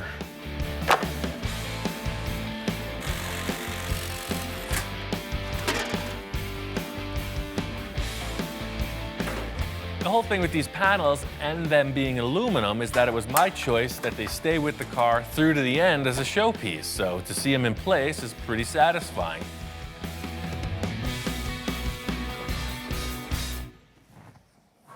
Just can never, I need like a holster for my magic marker. Like, whoosh.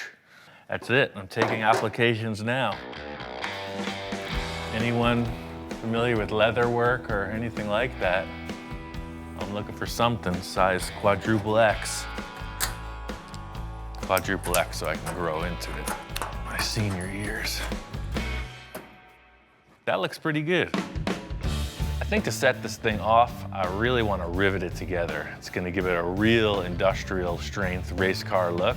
But because this is a concept, I'm just going to mock them up with these self-tapping screws.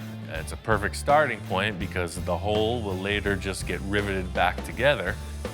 There's the last rear pan where the bumper goes. It's just gonna slip right in underneath the other one. I know that this is not the finished product we're looking at, but you gotta start with a good base, and that's all this is. This is a background for whatever enhancements Victor comes up with.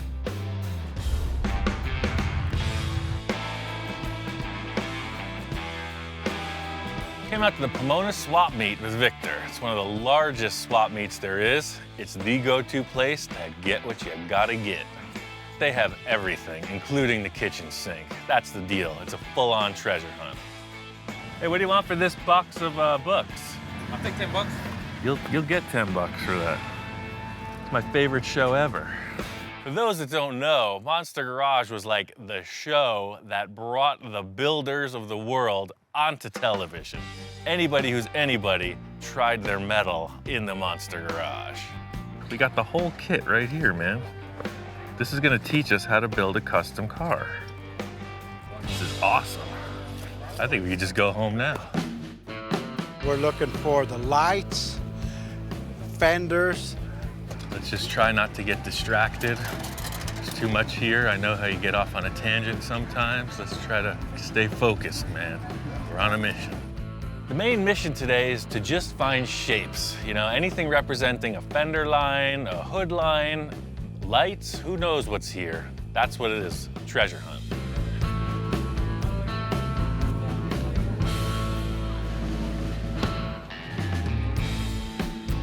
Now you know where I get all my crazy stuff. Yeah. This is like one of my main places to find all these parts that will fit any car that I got. Or I any like car how that- professional their labeling is. I mean, definitely hit a few walls with that spray can style, man. It's too perfect. Here you go. Here's the radius of the front. I mean, there's a million other shapes in the world. Just because it's an old Plymouth, you know. Try to detach yourself, man. We're on the better. Remember, we make old things back in the new things, and hey, that car would love to be a supercar. Yeah. When it grows up, it wants to be a supercar. I know when we get back to the shop, I'm gonna see that next to it. Check this out. I could be Ian Jr. That one's even better than mine. How do I look? Can't get distracted, man. Stay focused. This is my music, Pink Floyd, Led Zeppelin. How much are the gauges? Check out that Manny Moe jack. Hey, Dan, how you doing? I'm Victor. Hey, I know that you want 1,200. All I got is 800 bucks. I know I'm rolling the dice here. What do you think? No. 9, no? All right, well, we tried. You gotta stay focused. Don't get distracted. No kidding. Hey, I still am a collector of fine art. I know. Victor's hearing what I'm saying. He's on the lookout for fenders. He's calling me over. He says he's got something. There you go, Ian. Check this out. He pulls out these round fenders. I don't think he knew what they were. Right away, I spot them. How much do you want for the fenders? 60 for both. 60 for both? That's a good deal. The last thing Victor wanted was a Volkswagen involved with this car. Remember, we got rid of the whole chassis. Now he's picking up a couple of VW Bug fenders. He's going right back to where he started. So those are off a Volkswagen Bug. You said you're trying to get away from the VW stuff, but you know, I'm all about it. Well, I don't know. You don't want Volkswagen, you want a supercar, and then you're pulling out Volkswagen parts. It's like, just because I say anything goes doesn't mean anything goes. I'll pick it, you make it fit, that's not my problem. We've already discussed that. Yeah. Not only that, but walking around, we're in our element. You know, a lot of people who watch the show recognize Victor, and some of them even recognize me, which is even cooler. Man, I like your program, man. Thanks, glad you like it. I We're here like looking this at guy, you too. know, Great. Victor. I own a nursery too, man, like you, man. Where at? Maybe we could do business. Probably Central Klamath area. Oh, yeah. Okay, what do you got? You got a lot of native stuff? Desert stuff. Oh, All right, good, we'll do business. We even trade cars. We could even trade some cars. You made my day, man. You made my day. Right on. That's what we're here for. Well, we got books, we got gauges, I got a hat. We got everything but the fenders, man. Bottom line is, this isn't about the world's greatest swap meet quest. It's about building cars. You gotta get back to the lab.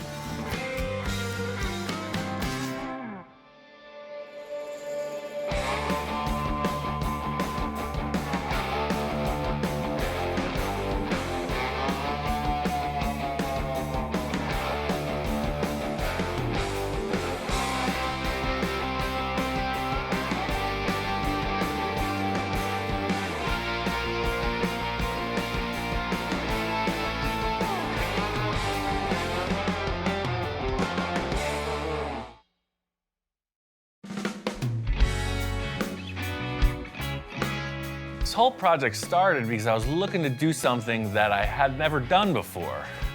And this project has evolved into something a little more than that. Now we're building an entirely custom car body, and we're building a fiberglass mold on top of that.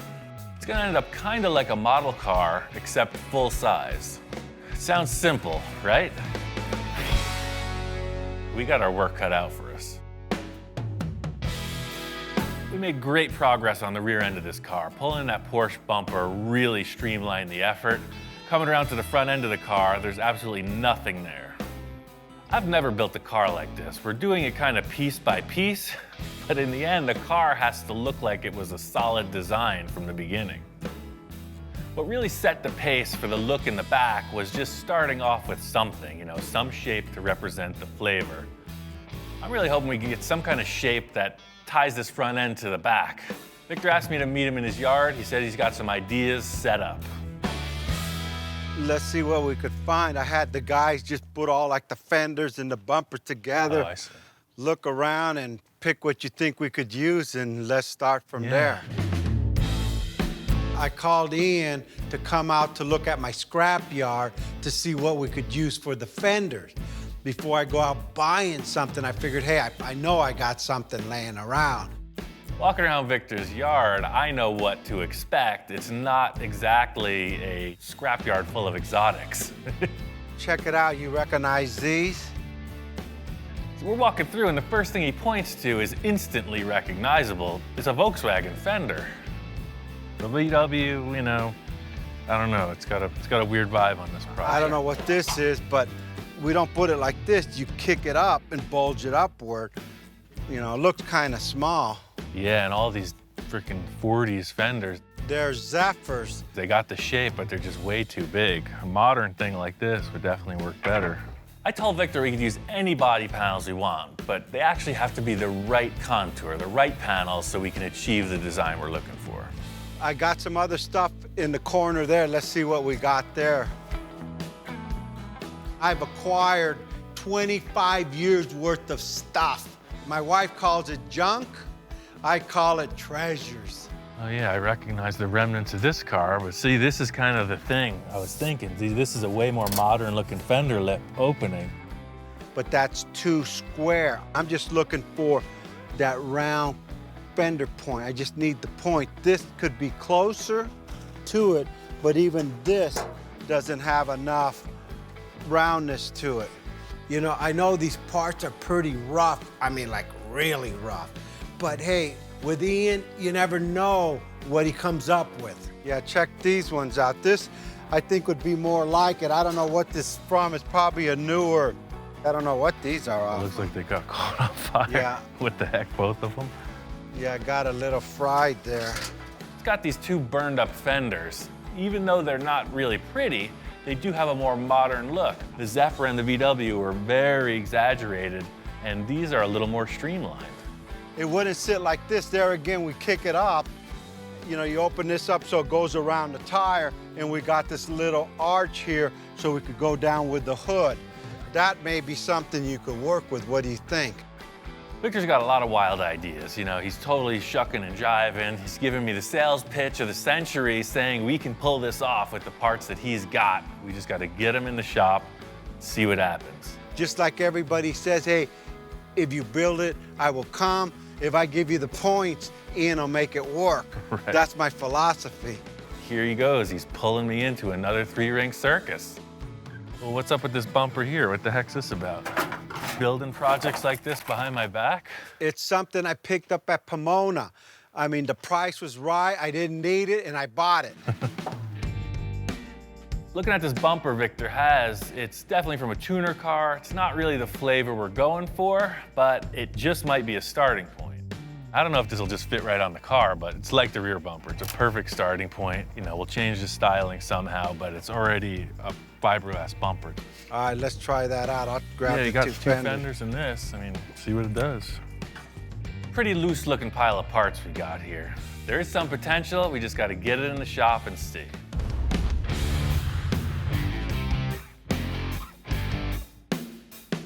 We made our selections and brought all these parts back in the shop to see. We're working with nothing here, blank slate. The first order of business is to try to mock up some parts.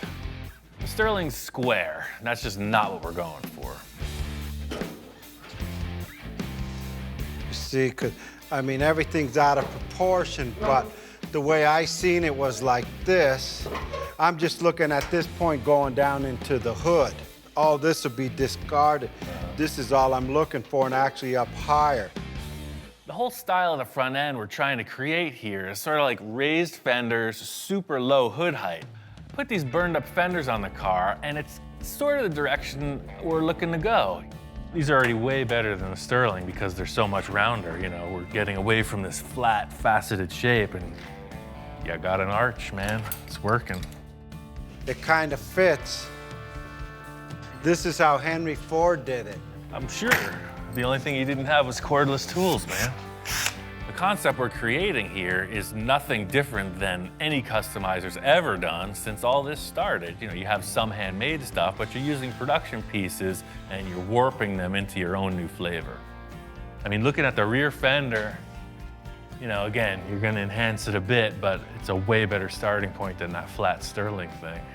And still, I know you're gonna want it way more up in the center, but see how we can just do the same thing as the rear, just pie cut it, segment it, pull it down, and we'll just have to add some kind of curvature to the top. I could see these fenders getting us to where we need to go, but I really want to put on the nose piece too. You know, it's all got to work together. It's pretty loose, man. It's the face only a mother could love. Yeah, to be frank, it's terrible. I think the clinical term would be butt ugly. This front bumper isn't really what we can use. I mean, in the end, it's kind of less than spectacular. It's, for now, I'm gonna call it a placeholder. It's out of proportion. The fender, something doesn't feel right. They did look curved out in that lot, but once they're here on the car, they appear pretty flat. These burned up fenders kind of have the look, but they're not really offering us that arched fender that comes down into this valley area in the hood that we're looking for. I'm gonna lay a sheet of aluminum in there, just try to visualize what these contours can offer potentially, and just see if it's gonna work. I get what you want to modify here, but there's still something about this transition that's bugging me. Putting these parts together, you know, it's a base, it's a starting point. I'm just kind of not feeling it. I'm just wondering if there's other options. I mean, all this is really good developmentally, but we're using kind of passenger car parts. You were looking for the exotic stuff, you know, maybe the Porsche thing isn't that bad of an option. It worked, The original ones, right? It worked great in the back. You know, it's just a way more bulgy shape. It, you know, might just add to this. The whole thing with a solid mock-up is the light bulb goes off, right? Ideas start flowing, and it's just not happening. What we need is something that gives us the green light. I mean, this is a way more sporty shape than the stuff we're working with. Look, the light almost wants to be there. I mean, we don't want to give a Porsche look away, but. I like the position, the way you positioned it. It just, the lights are bothering me. It's not what I'm envisioning. Yeah, I agree. They're a dead giveaway. We don't want it to look like a Porsche, so I'm trying to figure out how to cheat it a little, you know? Car's definitely wider than it was, so kind of change the angle a bit, you know, exaggerate the proportions, and it might work. This is way more representative of that transition to the valley you're talking about. I mean, maybe a Porsche fender is kind of the best option.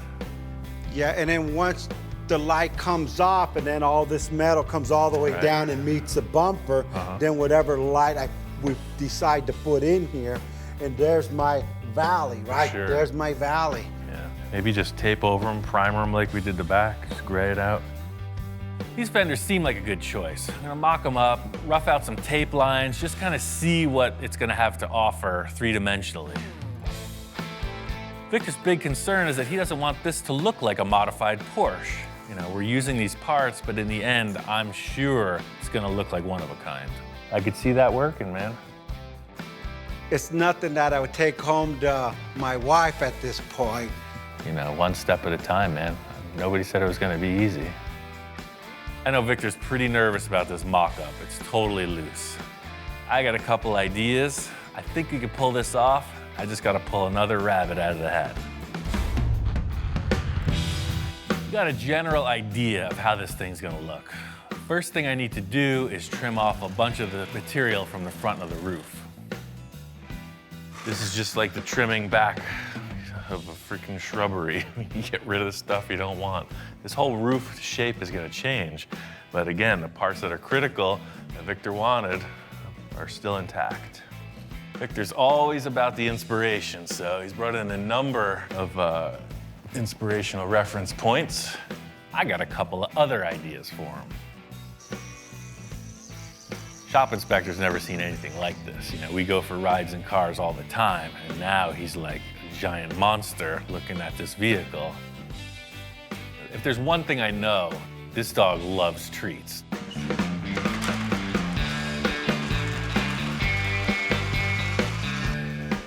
Supercars. Super dog food delivery. Aside from all the busy work, you know, we got a car to build, on to the next.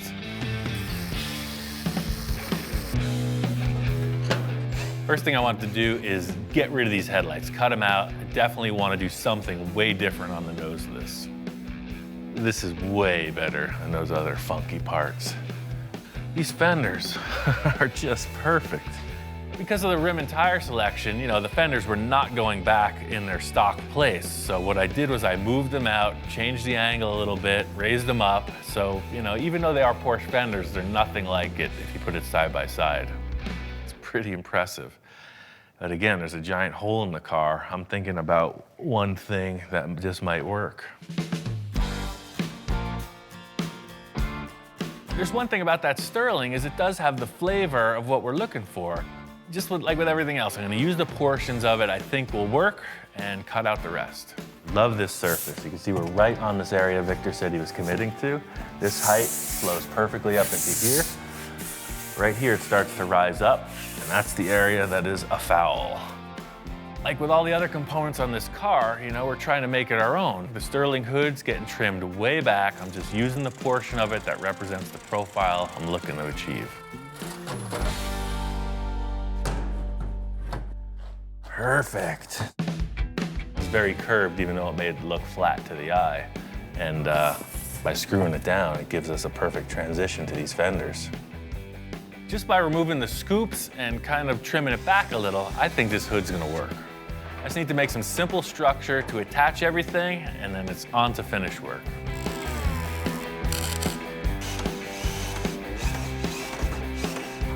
Using these aluminum sheets, it's the same process as in the rear, just trying to create a contour, something to build off, and the look that I want.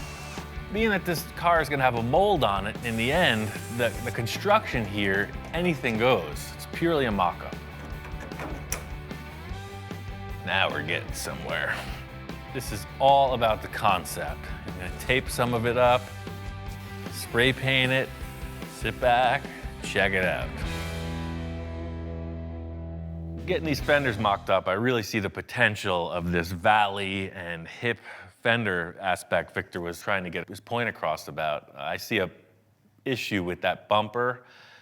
Maybe that one's not the right call for the car. We're gonna have to figure that part out. I'm positive this bumper is not the right look, but what it's offering is a structure to build off of. Welded in this mounting bar to support the bumper, but I definitely have to widen it. One thing I've learned from chopping up a lot of cars is to retain the look of the thing, you section it, it's gonna cut both ends off and widen them out independently.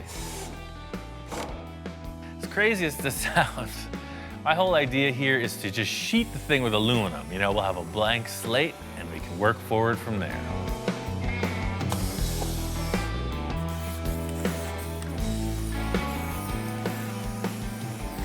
If you hold your hands just right and squint hard enough, it's really starting to look like something. And that looks pretty cool. I like the way this is shaping up. We're gonna match the other side and we're gonna get a lot closer. This car is definitely looking a lot different than the last time Victor saw it, and I am curious of what his thoughts are. Before Victor gets in, I really wanted to nail this concept, so I went ahead and did some finish work. I laminated the aluminum and the fenders with fiberglass and then went over that with body filler and, starting to present a finished surface. I took a bit of a leap of faith on all the work on the hood. I hope Victor likes it. Ian, what's going on? Hey man, just fleshing this thing out. Wow, what a difference. Last time I seen the car, I was having nightmares because the car wasn't quite coming out the way I see it. I love the lines, and there we go again. We got the fenders going down, I got my valley, then it looks like it ties in with what's going on in the back. Yeah, that skirt was just a generic layup for me to get some symmetry in the thing. That other tuner car bumper is a little strange, so whatever you want to do, man, it's ready. Victor loves the idea of the blank slate. Setting it up like this just gives you every opportunity to discuss more design. I was so tripped out last night when I woke up, man. This morning I got out of bed and I've been shopping. I need to get a front end on this thing, and I looked at 20 different styles and I think I found the right one. Victor says he's got something else to add to the car. I never know what to expect. All right, I'm gonna go grab it out of my truck. At this point, I'm thinking, hey, it could be anything. Hopefully it's not a new rear bumper. Ian, check this out. You won't believe where I found this. What the heck is that off of? It's a Lamborghini front end. Wow. Found a Lamborghini junkyard. A Don't ask Lamborghini me junkyard. what year. This is not what I was expecting at all. You see, I'm going about it with a bunch of aluminum foil and body filler, and he pulls out the supercar card. That's good stuff. It's not what I was expecting. Expensive. My back pocket's hurting. There's nothing here. Look. Wow. Does that look familiar? Wow. You're going for That's it, man. it. That's the right call. That's all I got left. The other thing looked kind of like a Honda tuner car. This thing is nasty. I love the way that those two things come together. You don't get that when it's separate. And there's your vents. That'll work for the two radiators on each side, right? For sure. That thing's mean. Hopefully it fits and we don't have to hack it up like the other one. Just mocking up this Lamborghini nose, it's the look, It's night and day between what we're starting with, that tuner car bumper, and this. It's like a super aggressive, really low. It's just a whole higher level of design. You know, sometimes I come in with something or use stuff I have laying around, and I gotta really pitch these to them. So I walk in with this Lamborghini front end. I knew I wasn't gonna have to pitch too hard. On its own, it looks freaking awesome, but to get it to fit with the car, we're gonna kinda have to change everything. We're gonna have to blend out all those hard edges. We're gonna have to cut back 90% of the work I just did. I got a couple ideas, man. The thing is, just get out the tools and try to make it work. But anything you cut off on this thing, could you save it so I could at least hang it on my garage wall? Yeah. To get this Lamborghini nose on the car, I gotta undo a lot of the work I already accomplished, but hey, that's part of the mock-up. You know, this design is really worth the extra effort. Victor's kind of sweating it, you know, he doesn't want to risk these parts. He doesn't want to see me just chop them apart. I'm gonna send him packing, take a little of the pressure off, and get to work. I was having trouble conceptualizing what the nose of this car was gonna look like. Victor comes in with the heavy hitting part. These pieces nail it. My idea is heavy surgery. I'm gonna cut back everything I just did, splice this piece in, remount it, blend it together. And fitting up this nose, just trying to make it look like one piece. Somebody's gonna not be able to realize that it's 5 different concepts all mashed together. Definitely cutting off this edge here. So I put 2 fasteners, one on each side of that. I'm gonna cut this right off. When I blend it together, all this hardware disappears. So pretty much the surface does this. I don't know if you can see it, but I can.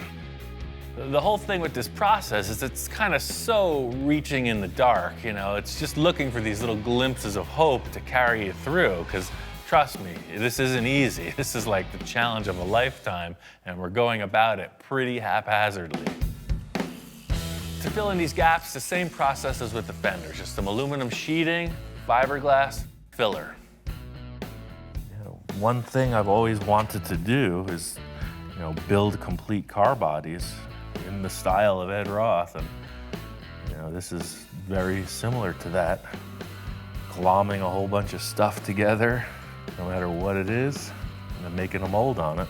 The thing with the mock-up is it's about visualizing if you can move forward, you know, so taping it up, spraying it gray, it gives you perfect representation of a yes or no to your question. This is why I'm doing this with the gray stuff. So you kind of sit back, look at it, it's gonna work. You know, you got 2 drastically different styles in the bumper and the fender design, but we're gonna do a little deletion of both, defining ridges, kind of right in there. One thing about transplanting this nose piece on it is it doesn't really work with the ridges on top of the fender. The look of the other car was defined by these really sharp cuts in the body panels. This one doesn't have any of that. So I'm just gonna cut this off right here, and the filler's gonna delete this rise. The filler's gonna come right up and over, so you won't have this or this. That's the plan, and I'm sticking to it.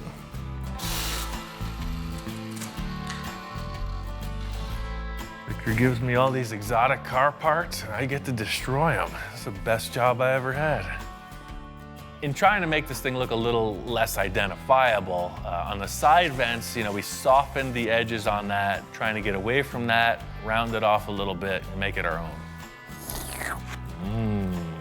I'm really happy with the progress we made on the front of the car. The nose looks awesome. It's really gonna define the styling for the rest of the car. The roof needs a ton of work, and there's no sides on the car. We got a huge challenge ahead.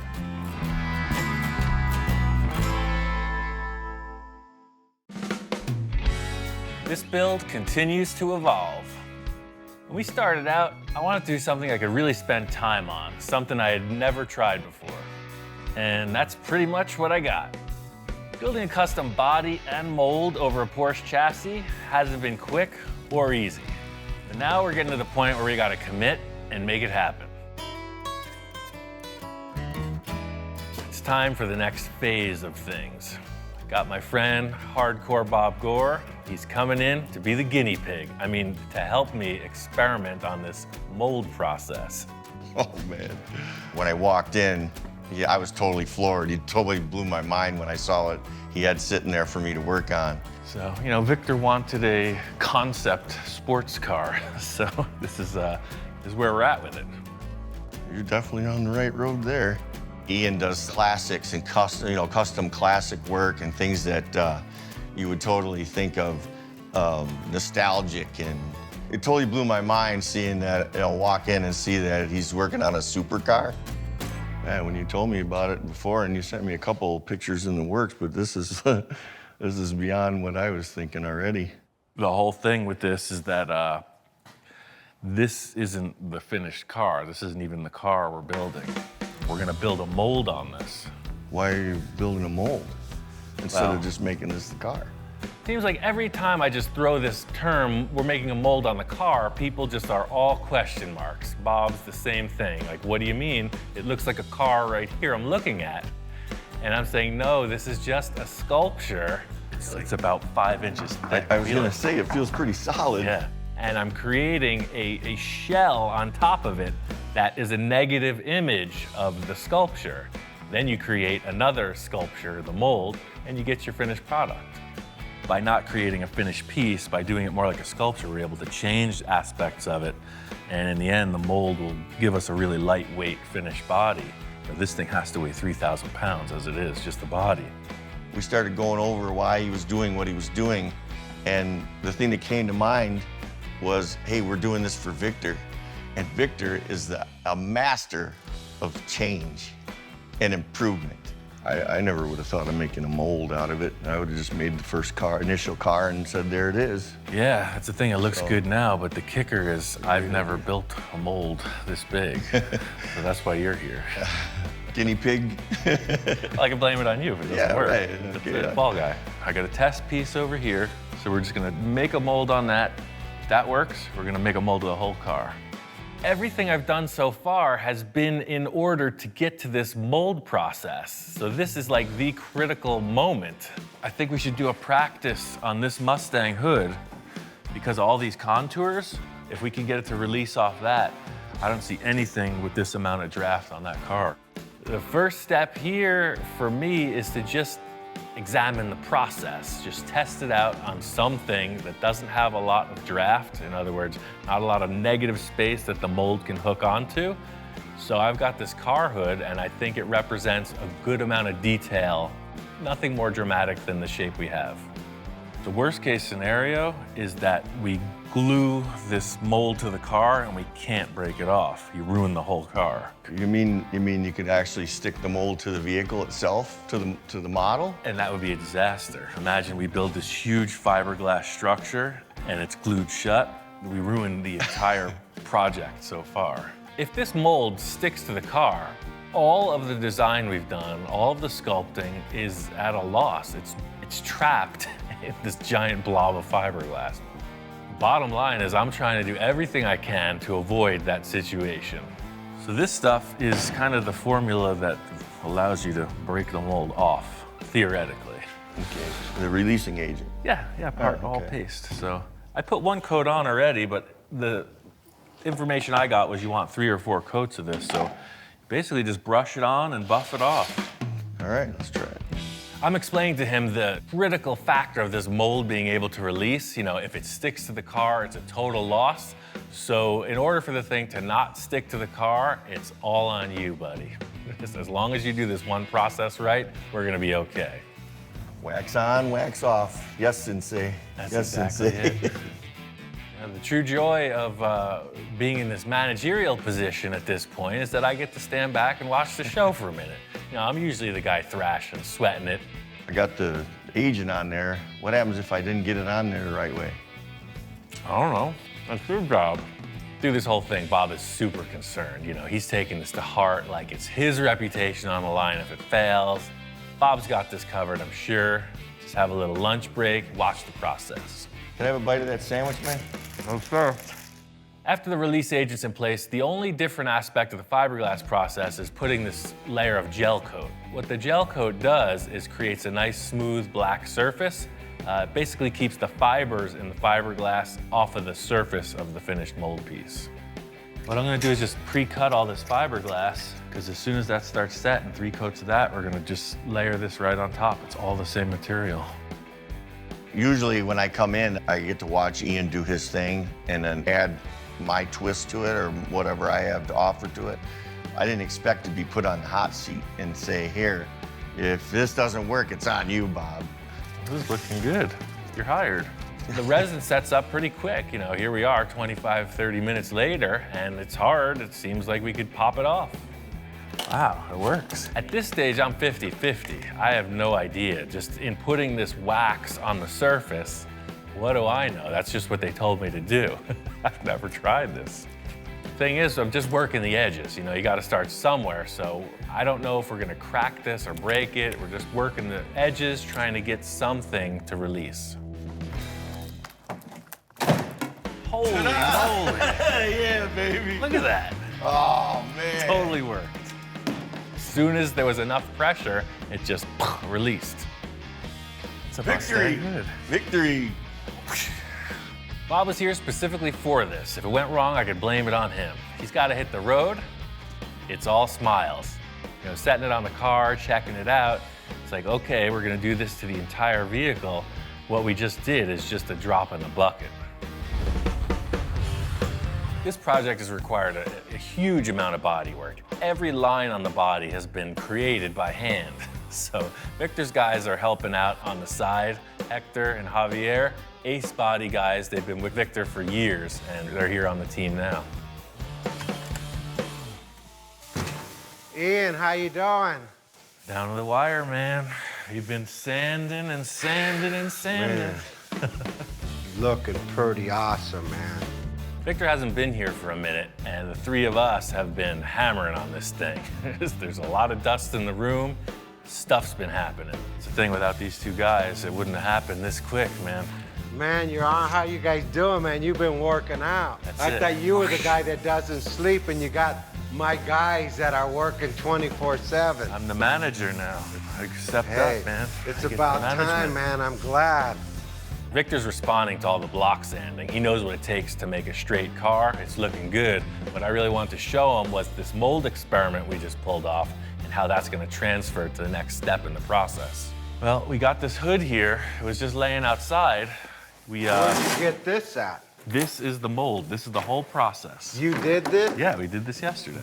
You're kidding. So I just had this old fiberglass hood, and you know, this was made in a mold, so we made a mold on it. And what we learned was, you know, obviously the gloss paint really helps with the release. See how smooth it is? I see.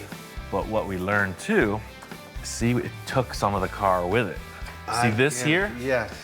This was scratched in the hood, and of course, when you make a mold, you get a perfect scratch in reverse. That's pretty awesome.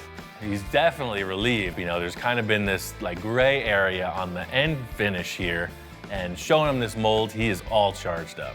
The nicer the masterpiece is, the better the mold is. So instead of body work in the mold, we'll just get that perfect, paint it, and then do the work on the mold. Once we make the mold, it's permanent. The only question is, what are you gonna change now? Well, that's the question. You know me. It's your last chance. Yeah. I'm all amped up to get on with this, you know? I've got my salesman suit on, and I'm telling Victor, now's the time, man. It's gonna happen. If there's anything you need to change, speak now or forever hold your peace. All right, well, let me give it one last look then. Victor's sweating it, you know? He's a man who loves to modify stuff, and he's taking it to heart, you know? It's like the guy at his wedding, and he's not 100% sure. It's like, dude, is it yes or is it no? You know what, Ian? I'm committed. Let's go for it. No more changes. I'm done. Praise the Lord. The debate is over. Victor said he commits. He's going for it. The thing is, the mold requires that nice surface to release properly. What it means is we're gonna have to get this car painted like final nice gloss show car finish. It can't just be primered. We need a gloss because the mold reflects every defect. So just as if we were finishing the car, completed, detailed, lined, blocked, buffed, everything, huh? And I mean, the sad thing is, that would have been like finished, ready to like, you know, show the world, right? We're But just now, starting. We're gonna tear the whole thing apart, literally. I'm gonna Exactly. cry. I want this cut up so I could put it in my room. I know, that's the thing. All this work, and now we're gonna destroy it. That's it, Victor gave the word. Go ahead, get this thing finalized, get it painted. Let's get to the next step. Got this thing painted, dialed in. It's looking good. The whole concept here was the color choice will not be represented in the end. It's a gray tone. The main thing I wanted was a reflection. That's how you can look down the sides and be sure they're straight. That's what we need to get this mold going. This thing is really shaped up. You know, all that block sanding totally pays off when you get a clear coat on it. It's time to get on with making this mold. First things first, I want to get the car up in the air, stable-like, because I'm gonna have to do a lot of work and underneath and around the fender wells and stuff. I got these quick jacks. They'll lift the car almost 2 feet. Really cool. I don't like to have a lift in the shop, but they always seem to be in the way. So these guys, you just roll them out, put them under the car and lift it up. It's just like anything else. You work in as comfortable a position as you can. I'm gonna have to do a bunch of stuff up in the fender wells, under the rocker panels. So in other words, it's not so high up, I can't reach the roof. There's no pillar in the way you'd see with a standard vehicle lift. Full 360 access, about 1.5 feet off the floor. It's perfect for what I need. I think a typical car mold is built in like 7 or 8 pieces. I think we can get away with a 5-piece mold. In other words, the hood will split in half, left and right. The roof and door sections will be 1 piece, and then the right and left rear quarter panel will pop off independently. This is an exciting part for me because the whole build has led up to this moment. Instant wheel arch.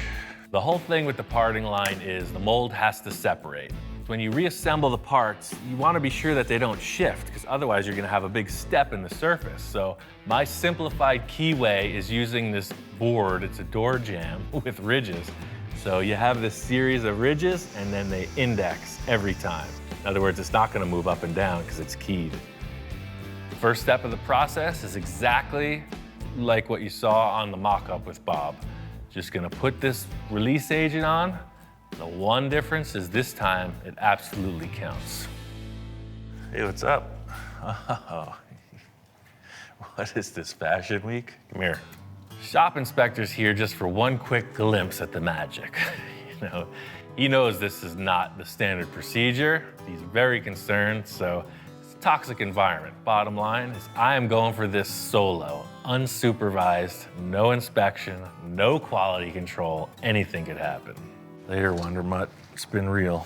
After the release agent dries up, first step is gel coat 3 times. 3 layers of gel coat, that helps keep the fiberglass fiber off of the surface.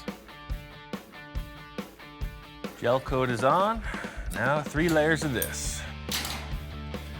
So I'm cutting up fiberglass mat now. It's gonna be 3 layers. First layer I'm starting with is super thin.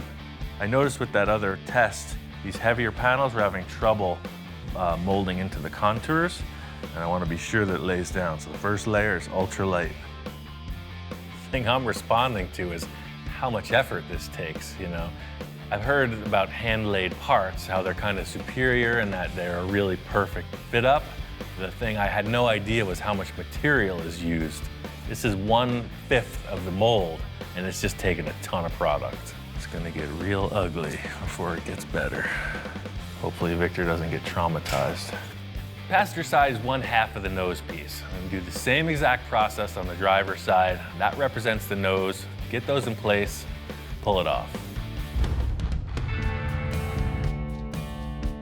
I got the front hood section laid up in 2 pieces, left and right, and now I'm working on the roof door section, which is in 1 piece. So out of the 5-piece mold, number 3 is in progress. I laid up the passenger side like super overkill. I stopped laminating the ribs in on the 2nd piece because I realized I might want this thing to flex a bit in order to get it to release from the car.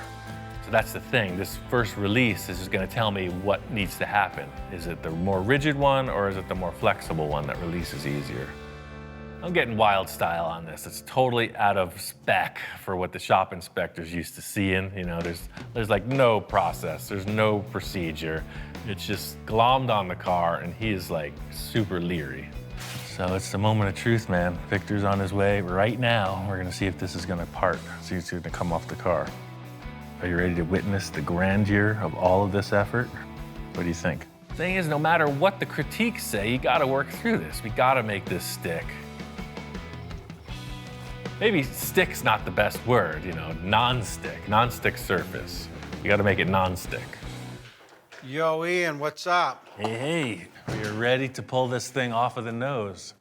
This thing's looking like pretty interesting, to say the least, man. I told you it was gonna get ugly before it gets better. Man, well, it looks pretty impressive. It looks like you know what you're doing, so Hey, it's the first I'm time for baking on it everything. for the first time. I mean, you're running this thing too smooth. Yeah. Victor's concerned, you know, but he's confident as well. We proved the concept, Bob and I, with the test. You know, he's just seeing this on a bigger scale. That's the thing, if this thing doesn't release, it's game over. We're literally starting from scratch, so. Well, your test mold did, so hey, this has a better paint job than the test mold, right? That's kind of what I was thinking. It's definitely set up. I think it just might work. Let's do it, start pulling, man. Dude, get ready. I knew when I was laying this up, it was grabbing in some places. I knew I'd have to do a little trim work to get it off, so going in, going around the edges, same thing as the test piece, just trimming back the sides. At this stage, I'm feeling confident. There's no reason it shouldn't work, but this is the moment of truth. We gotta pull this thing off. Going in, just trying to start this prying procedure, and I'm expecting it to pop, to release, like it did.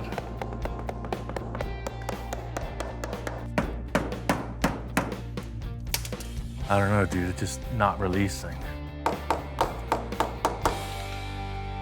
might have to get out the grinder and just start sawing into this thing.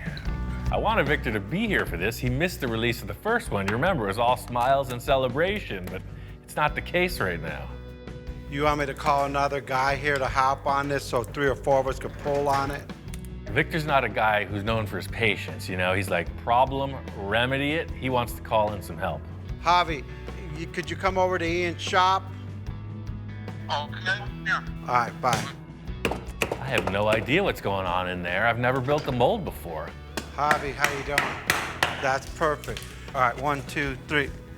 Victor's totally results oriented, so he's there, oh, pry a little, pry harder, let's get it. Oh, see. It's cracking the mold. Hold on. Something's trapping it here. One thing I was thinking from the start, these vents, they do have draft, they do have a bit of undercut. I'm thinking, quick solution is to cut that area out. We can always patch it in later. Oh, yeah. I think that was keying it in. Thing is, I trimmed this out and it's still stuck. It doesn't make sense. We have a perfectly smooth, polished surface. What's it stuck to? We got the mold on the car and it's not releasing. This is not good. We're at the risk of losing everything we've worked for. We gotta get this thing off. Yeah, that side's coming up. It's just in here. Oh, did you hear that? Yeah, There see. went, the whole thing came All up. right, let's go on the count of 3, all of us, I guess. 1, 2. There it is. When it released, it's like, oh, perfect. It's exactly what we were hoping for, a half hour ago. It was glued itself to the paint. How, where? We will pick it up and look back at the car, and I see the paint has totally delaminated. I mean, it's a mess. The only thing I'm thinking is the paint not being cured up, it became like a glue. I guess the heat from the resin kind of caused it to become liquid again, and some of it went with the mold, some of it stayed with the car, so it was literally, that was the lock. It was a freaking suction cup. And look, it's not even stuck to the mold. It just came along for the ride. So the mold is in perfect shape. Getting this one piece released, the alarm bells start to go off. This is a problem over the whole car. This isn't unique to this panel. Let's break everything right now. second piece comes off.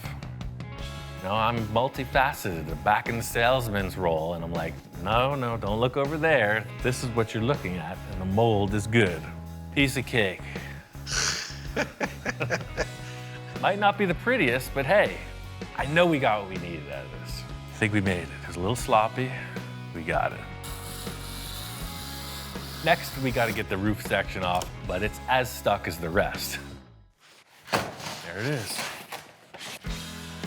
All right. Getting the roof off was a huge thing. Now I just want to work through the rest of the car. My idea with the mold being in 5 pieces, 3 in the front come off independently. I just want to get to these rear portions. This is the biggest panel in the car. These 2 rear quarters, they go literally from the rear license plate right up to the front tire. I hope it releases. Thing is, I'm in the thick of it, literally. I thought it was gonna be, oh, we put it on and we take it off, and that's not the case. This is a stumbling, messy dance. All right, that's the way it's supposed to work. We're getting results. We're not out of the woods yet. I just got 1 more rear panel to go, and then we can see if this mold is actually gonna work.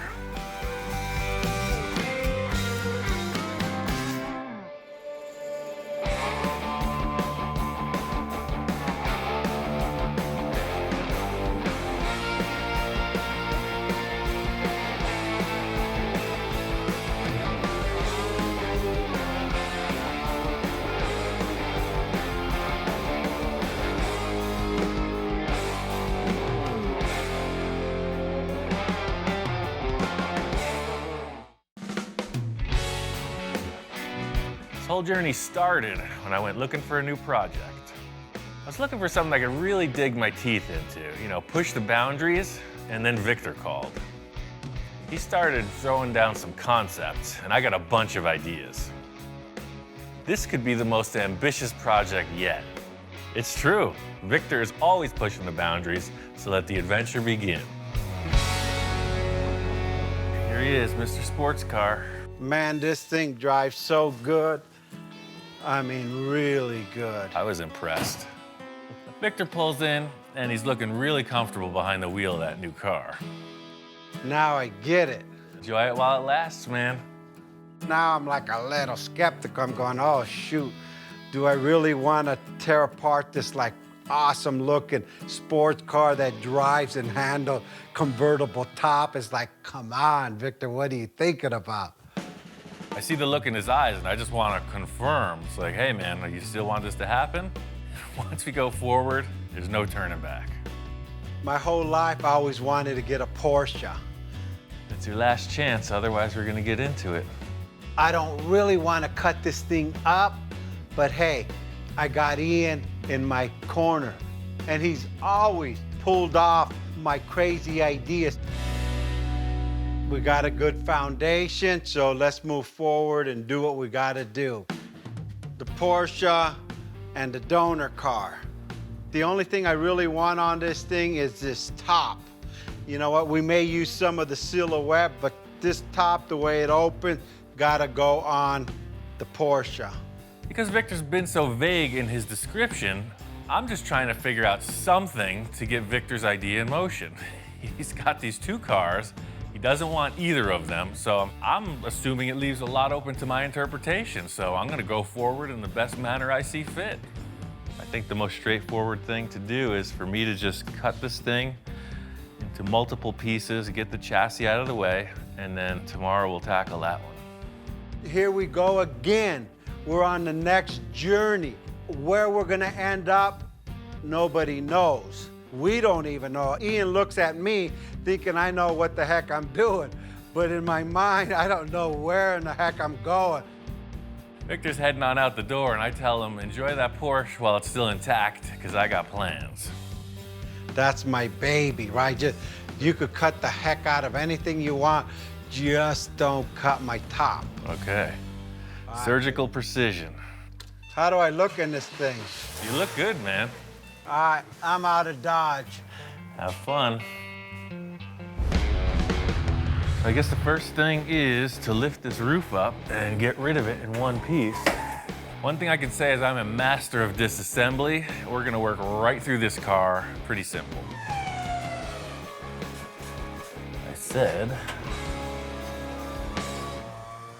it's not locked.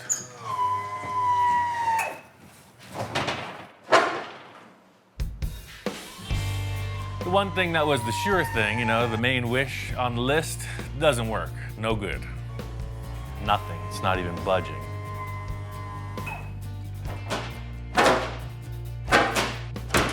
But it is the hydraulic pistons.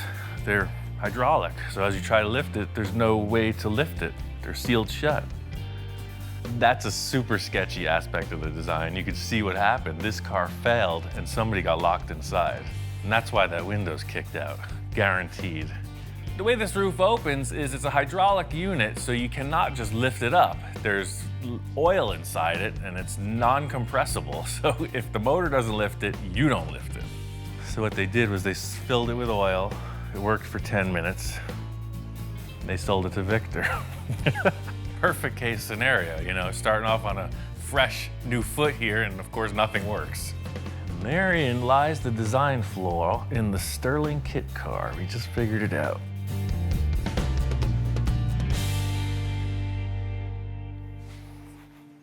Just gonna cut these 4 bolts and start over.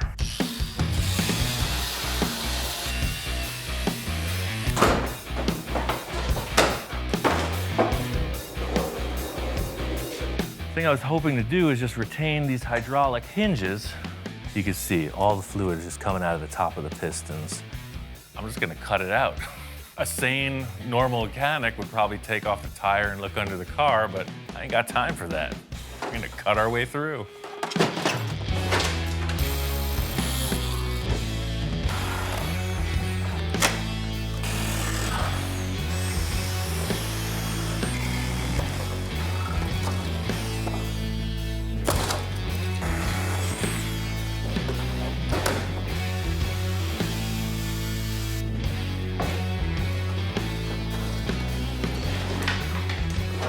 Ugly body's out of the way.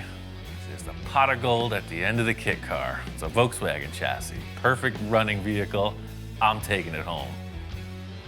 The funny thing about putting this on the floor is all of a sudden it's just a concept car. It looked kind of weird up in the air with the Volkswagen suspension under it, but it actually looks more like some kind of a race car once it's laid down on the ground. Kit car is gone. Victor's bringing that Porsche back. It's a whole different process.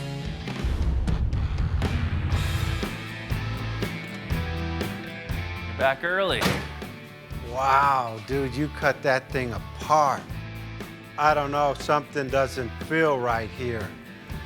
Can I put this top back on there again?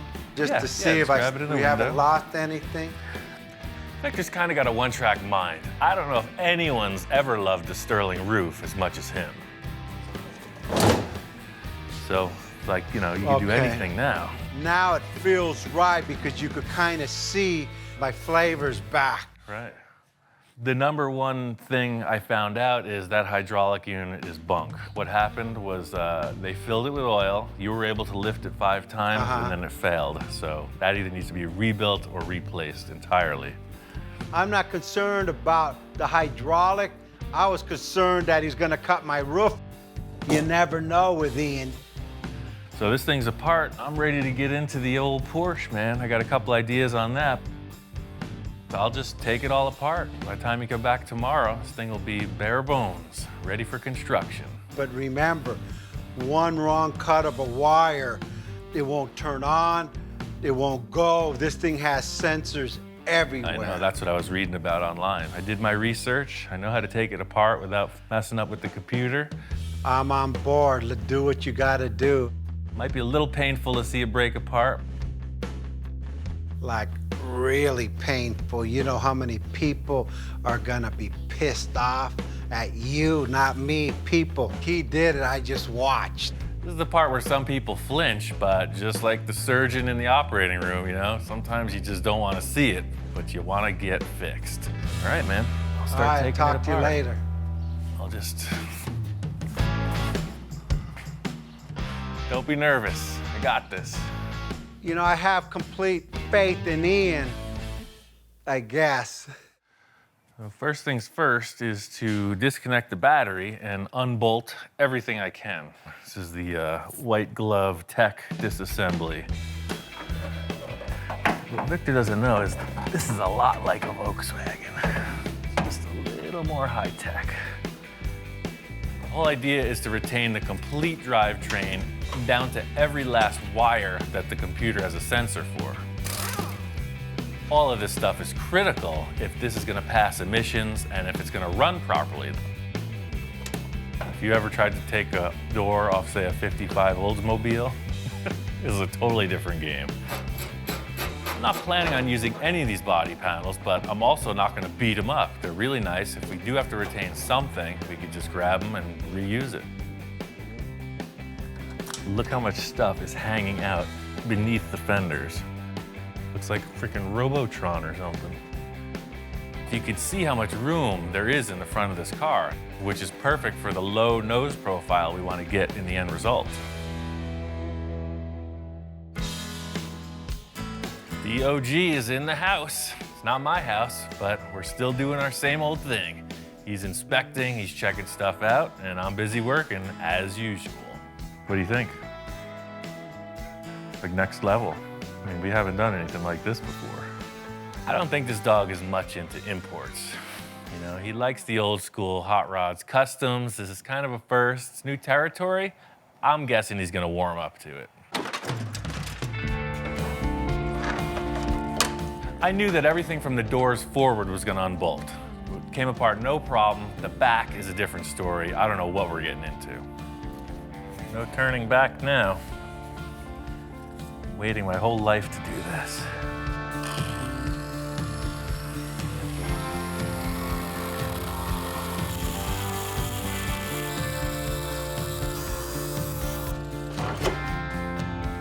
That's exactly what I was hoping to see. So now I can cut this bubble away and we got tons of room for a tire. He wants flavor, I got it right here. Tire's this big. After I cut the outer fender skin off, I saw the inner wheel tub and I realized we can cut a straight line front to back and it'll allow us much more clearance for a bigger rim and tire combo. There's nothing like the smell of freshly cut Porsche in the morning. Look at that. One last thing that's in the way, and I know we're not gonna need it, is the windshield. The thing about this Boxster is that the windshield frame is a roll bar, and it's got a bunch of electrical wiring going to the rearview mirror. Sometimes things don't come easy, you know? I started off with my surgical precision and got all caveman on it in the end.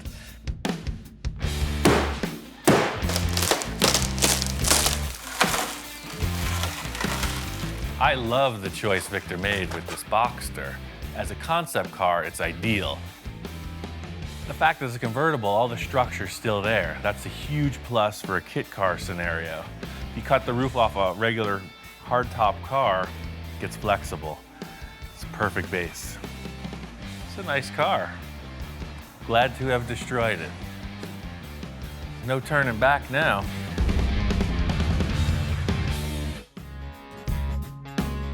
This thing's looking like a blank slate. I'm really happy with the way it broke down. What the heck did you do to my Porsche? Victor comes in reacting in his typical way when he sees something that's pretty shocking. He's trying to hold it together. You know, I think he's a little concerned. I came in and man, it's like worser looking than I thought it would be. I mean, in taking this thing apart, it's really showed me how much room we have to be creative. There's no mechanical stuff ahead of the axle in the front or behind the axle in the rear. So it's pretty much open to whatever you want to do design-wise. As Victor's walking around, I'm just giving him a rundown of all the positive things I'm seeing in this vehicle underneath. How all the structure's still intact, how we didn't need that windshield that's broken all over the place in the corner, and he's responding. He's kind of getting it. Ian started explaining, then I started getting excited. Hey, this is the first step. You see all the wires, nothing's been cut. So everything we need to either bypass or reinstall, it's just a plug-and-play system.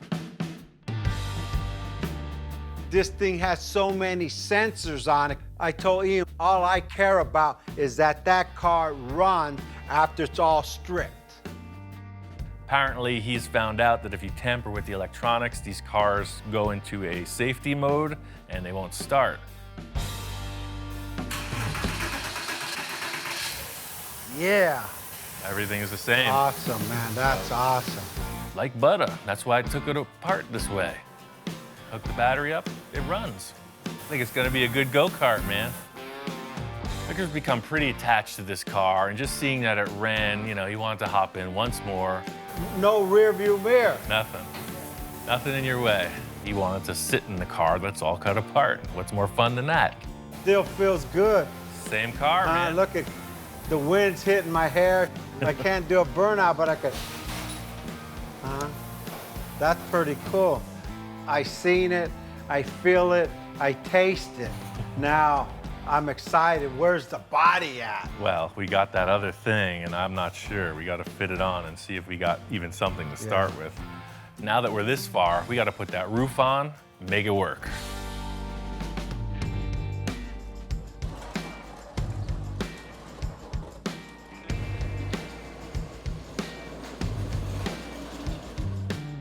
I mean, just to realize some form of an idea to hack two cars apart is a pretty big investment on your part. I hope something here is gonna work.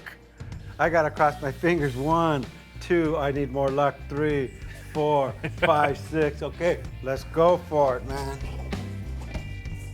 The thing that I was mainly concerned with from the start is how wide that dashboard is. That actually fits. Wow. What the heck? It is literally the exact same width, pillar to pillar. The dashboard totally fits in there. That's ridiculous. That's my roof. My cockamamie idea literally worked. I'm that guy that just thinks these crazy things up and hope they work. I mean, I'm even crossing my fingers now, and that thing worked. I think you rolled the dice and came up pretty good. Just seeing that this roof fits, I mean, that kind of makes me fearless at this point. I was very apprehensive, but I could see how your brain's working, you know? We could do anything. I mean, hey, now it's simple. We just got to design the whole car. The crazy thing is a lot of people might wonder what the heck we're so excited about, but you know, for me, it's the initial 2 days of mock-up, and that's what this proved, is that the concept is solid. You know, the whole car did have to get taken apart just so we could see this. When my children are born, it's like they're the most beautiful baby there is, and you're like, oh, and everyone's looking at it like, whoa, what's that guy looking at? The car only a mother could love. We got a little of that, a little of this, and a lot more of nothing. All we gotta do is build a car now.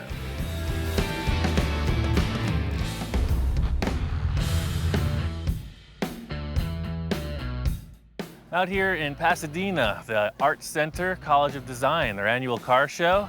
This year's theme is called Hand Built, so it's featuring a lot of hand-built one-off and prototype cars.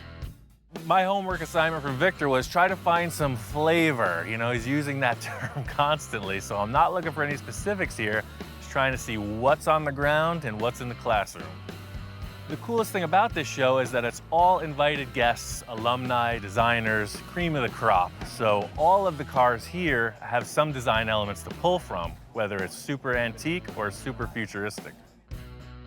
A few years ago, I was invited to this show with the Space Junkie in its first incarnation, so it was really an honor to be invited. You can see the stuff here is world class.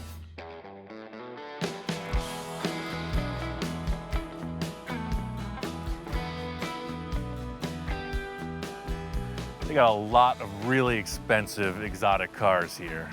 I was looking at this McLaren mostly because it has a side vent profile that mimics what Victor and I were discussing. There's also a lot of stuff that I can't even pronounce. Carbon fiber, one-off prototype supercar stuff. This McLaren has a door that opens by a wave of your hand. I don't know how it works. A heat sensor? It's like the magic touch. Look at that. Yes. Super cool. Some of the things I was really paying attention to were the side vents, the exhaust placement, all the different features on these supercars. This would be a pretty interesting design for Victor's windshield, where the center comes through like that. I love these little fins coming off too. You don't see that. Same thing, all these cars, they have that divot in here and then flat. Some of them you see the engine, some of them you don't. All of these artistic things you're seeing are also for function. Tons of air vents, streamlined, just everything about them is about making the car fast and efficient. There's one bluish black car, all hand-laid carbon fiber. The exhaust is incredible, the interior is unreal. Looks like a video game rendering, but in 3 dimensions. It's like looking at any artist's work. They go through this phase or that phase, you see the work progress, and you look at the early cars, you see how it's evolved into what's going down the road today. So you can see how they're kind of dated. You know, the more modern ones are way more radical than these. Same thing with this one. That's the crazy thing. When you see the super modern stuff, if you didn't know the history, you wouldn't be able to identify them just by the look. But after studying it for a bit, they're pretty easy to pick out. You know what brand's what when you're looking at certain aspects of the vehicle. Walking through the center of the show, this is where they have all of the hand-built, one-off vehicles. A lot of aluminum bodies, just really incredible design and fabrication skill. I think this is freaking great, man. We're looking at this aluminum body that was made in the 50s or 60s. Very simple craftsmanship and tooling, and the result is like world-class finish. This guy knows his work for sure. This car is in bare metal, no filler. You can't see any seams, and there doesn't appear to be any waves in the panel work.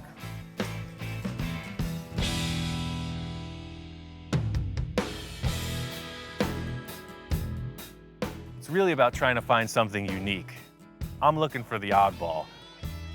There's this 1936 Scarab. It's like a minivan from the past. Incredible. The thing I love about the 30s cars is the Art Deco stuff. This is totally inspired by some kind of an insect. You see the beetle on the front, the way this all opens up. I don't even care how this applies to the car we're doing, but come on. Flathead V8 in the back. I want this. I'll trade this guy 6 cars for this car.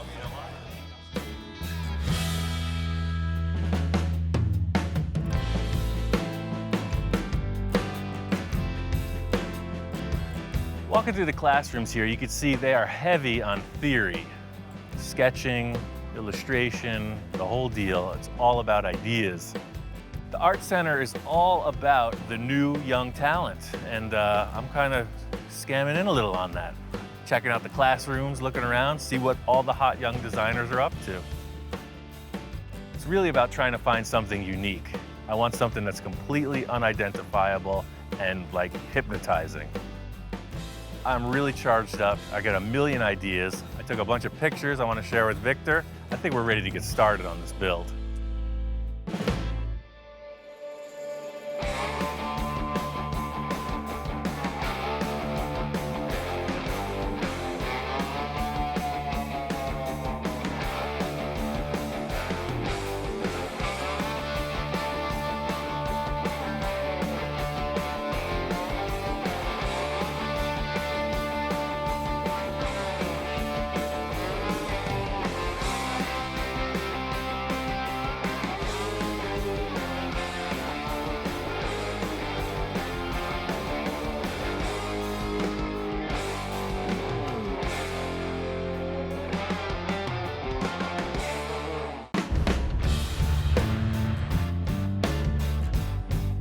I'm looking for a new build. A lot of the projects we've done in the past have been in a 1 or 2 month time frame. I'm really trying to do something that can expand on the process and go into uncharted territory. I've always got a few projects on hand. Right now I have a 29 Ford Model A Roadster pickup and a 29 Ford 2-door sedan. These cars are hugely popular the last few years because you can go a million different directions with it. You lower this thing, chop the top, big engine, wild paint job, you got a nice vehicle. This Roadster pickup was going to be a bit more of a conservative project. I've got 4 full fenders, hood, grille, and I was hoping to make a removable hardtop roof. It's like a giant go-kart. If you've driven one, you know they're super fun. This one's set up kind of highboy style. I was thinking maybe full fendered, something a little bit more adult looking. For me, I like the crazy stuff, something that's really going to challenge me. So I've got a few hot rod projects, I got a couple other ideas, but I really just want to see what a few of my friends have going on also.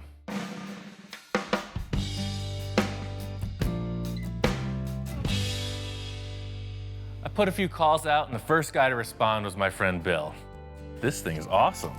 Isn't that great? Bill didn't tell me much about it, but he said it had a lot of character. And sure enough, pulling in the driveway, you're facing this ominous front grille. What's not to like about big trucks? This is what they call an R190, 1953. I saw it at a truck show, and I loved it. I had to have it. And it's all original inside? It's very original. I mean, original motor, inline 6-cylinder. They called them a red diamond. I just couldn't pass it up. It was such a nice vehicle. And of course, you can do your magic with it. When you think big rig, you think tandem axles in the rear, just this big, giant thing. But this truck has got like a giant pickup truck look. It's got a short wheelbase, but it has all the heavy-duty stuff. And the winch That is awesome. is a hydraulic PTO-driven winch. Big chain off of the freaking drivetrain. This is a really complete truck. Walking around checking it all out, it's all there. I'm sure this thing is roadworthy. Oh, and the interior is like totally nice in here too. It's not all beat to heck. Somebody took care of this. Fire it up. Yep, it's a runner. Take it for a ride. The whole thing about a big truck like this is you never know how it's gonna drive. So immediately stepping on the clutch, everything's smooth, it shifts really nice. It's got an air horn. I mean, come on, what's not to like about this? This truck is definitely an option. You can tell it's got a lot of potential. Pretty darn nice. I don't know, man. Test drive is kind of the temptation. Well, don't have to worry about this, because you know me, I don't get rid of anything. Unless I I just take keep it, unless you raise your hand. Next guy on my list was my friend Jack. He does all the upholstery for me, and unfortunately, he's got the car thing also. He says he's got projects galore. Hey, Jack. Ian, how you doing? I'm ready for a new project. What do you got? Well, I got a few items here. No, I've been I looking got this 65 Rivy. Uh-huh. It's been sitting here for a while. Yeah, I love these cars. Jack is one of my clients that is not afraid to do the radical stuff. We proved that with his last project. I knew he had this Riviera. The sky's the limit with these cars. And we put a LS1 in it. Oh, cool. And I rolled the pan on the bottom here. I was just kind of making it a mild custom. It's got a great line. Especially, I love the rear quarter panels and the way the C-pillars come into them. He says this one's game. He's ready to rock on it, so we'll check it out and see what he's got. And 54 Chevy. Two-door hardtop. Right on. And I also have a Ranchero down there. Oh. 57 Rancheroo. I've got 3 projects. Right. And no, I don't have enough time. So if you want to take one of these and do it, it'd be fine. Well, I've got a lot of ideas for this and that Riviera for sure. My one main wish for this next project is something that I can really spend a lot of time on the fabrication aspect of things and the creative portion of it. Instead of just trying to pick one idea and run with it, I really want to develop something awesome. One of my other clients who got back to me right away was my friend Victor. He was kind of vague. He wasn't telling me what he wanted to do. He said, hey, meet me at this car show. Let's talk about a few things.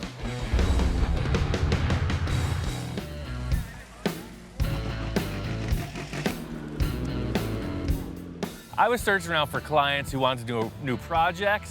Victor called me out. He said he's got a couple ideas. He was kind of vague. He wasn't telling me what he wanted to do. He said, hey, meet me at this car show. Let's talk about a few things. Victor's one of my wildest clients. We've done a lot of really crazy stuff, and he just can't seem to get enough. So him calling me out to this car show, I'm just wondering what's brewing. Ian, how you doing, man? Good morning. The reason why I wanted to bring Ian out was to get some inspiration. I won't tell him what I'm gonna do. I'll let him feel it I mean, we've done so many other projects. I want to stretch his ability to the next level. We walk right in the gate and there's a beautiful Mercury Custom. I know Victor's all about those, so I'm figuring, yeah, here we go, another lead sled. I think we need a different flavor. Rolls Royce. I'm not ready for that. You're not ready to be chauffeured around? You still want to drive? You're always asking for more room. How about just making smaller cars? I mean, you could do like this. You could do 10 of these in the space it takes to put one Merc. This car show is all over the map. It's kind of a game of pin the tail on the donkey. I just don't know where the donkey is.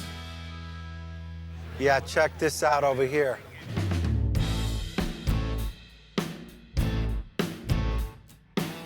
These things are crazy, man. I've seen them, but I've never really paid much attention to it. But the more you're pointing them out, it's pretty amazing.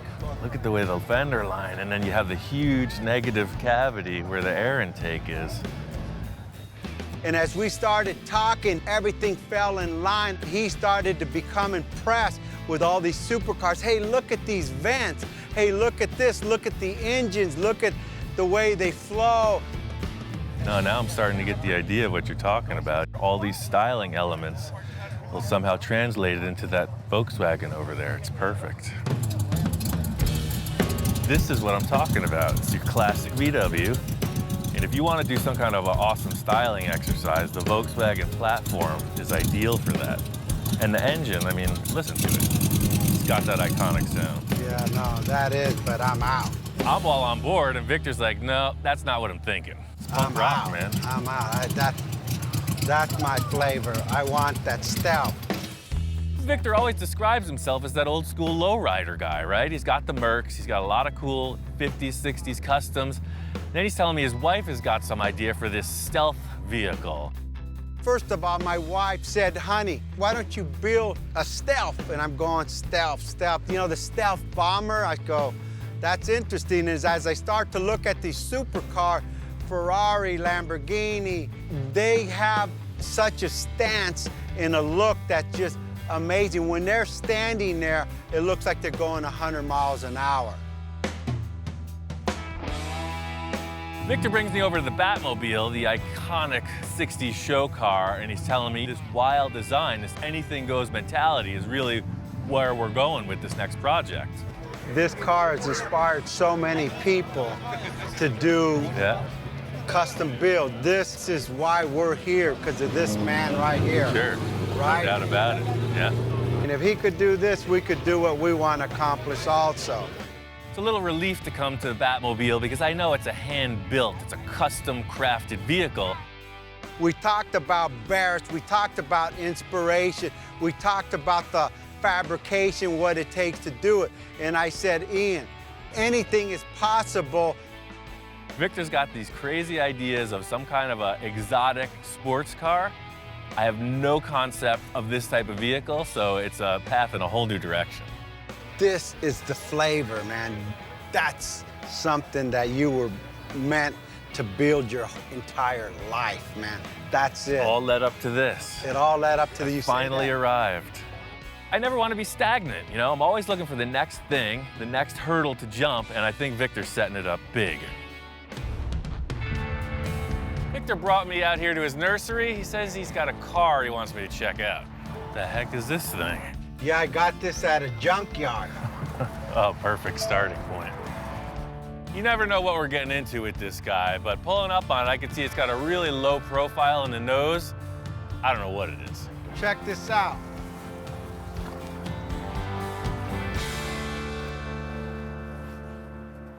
What the heck is this, a Sterling? I don't know, nothing. They just delivered it. They were gonna crush this thing. I said, no, no, no. This is our starting point. No, we're building a world-class show car. We need this ugly duckling from the junkyard. I get it. Yes. Perfect. That's your MO. Everything you've done has been a pile of doo-doo, comes out to a pile of diamonds, right? Doo-doo diamonds, baby. That's what we do here. It's a kit car from the 70s. It's not exactly a Lamborghini. I think this thing was going to the junkyard for a reason. Well, that's Where's the rest of it? Shoot, I better plead my case here. So I said, hey, Ian, check this out. The main reason why I want this car is for the roof. Oh, right, yeah, I've seen these before. I know exactly what this thing is. The main thing that Victor's talking about is how this roof opens and closes. It was disconnected, he wants to try it out. He's saying that that's the #1 selling point of this whole concept. I bolted the roof on, hooked the battery up to it, and who knows, let's see if it works. Well, I guess fire it up. Let's do it. Yeah, yeah, huh? Now that's what I'm talking about. Totally works. That's smooth, too. Yeah, yeah, baby. That's freaking cool. Yeah, then you get in. This is the coolest, ugliest car I've ever seen. See? Yeah, look at that flavor. I mean, look at that thing. That's cool, man. Supercar. I mean, the rest of it's irrelevant. That's what I wanted. The rest of the car means nothing. As long as we got this part working, we design around that and we got it. He says, don't look at anything else. The roof feature is what we're going with. We're building a whole car around this. Does it run? I don't know. You don't even care, do you? I don't even You just care want to if see this these thing two runs. motors work. Yeah. I told him, hey, Ian, if you want to get it running, go ahead. I got to go to a job right now, so I'll beat you back at the shop in a couple hours. I have a lot more surprises that I'm going to show this man. Closing the capsule. Watch your head.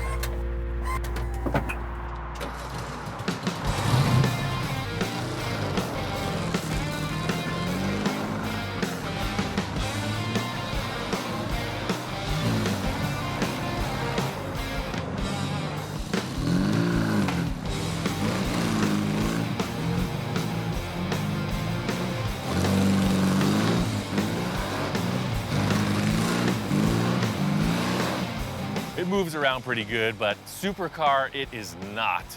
I can't wait to get it back to Victor and see what he's got planned. I'm really not sure where Victor's going with this whole concept, but he's happy with the way the roof functions. You know, I just wanted to get it to his shop and discuss it further, find out what's really happening. Hey, Ian, you beat me back to the shop, Dude, man. I got this thing running. I drove it all the way here. Everything about it works. The roof opens. It's all about just changing the look of this thing. I'm glad to see you got it running, but I'm not really concerned with that. Let me show you what I'm thinking. Remember, I don't want a kit car, and I don't want a Sterling, and I don't want a Volkswagen. I don't like anything in the front end of this thing. Nothing. Me either.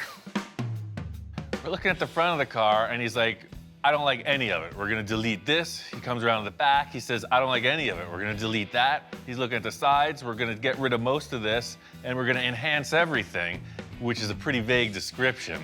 I hear you, man. All we gotta do is change everything. Typical story. I got a lot of ideas, but I don't want to really spit them all out or tell them to him, because I want some of his input too. Remember, we're building a supercar. We're not building a 50s custom one-off, one-of-a-kind, That's the what I most love awesome about car this, out right? there. Yeah. With all the other stuff I considered, that's why I was hooked on your idea at the car show, because, you know, it's kind of like what we're doing with the customs. There's no rules. It's just a different shaped car. I was a bit skeptical when we pulled the cover off of this, being that it's a fiberglass kit car, but, you know, performance vehicles are super strong, super lightweight, and this really is right in that direction. But fiberglass, I know this is sturdy. I mean, is that supercar material? Well, think about it. Everybody who's done these concept cars works with this. Even modern Corvettes are some kind of a composite, and that's why they use these types of materials. True.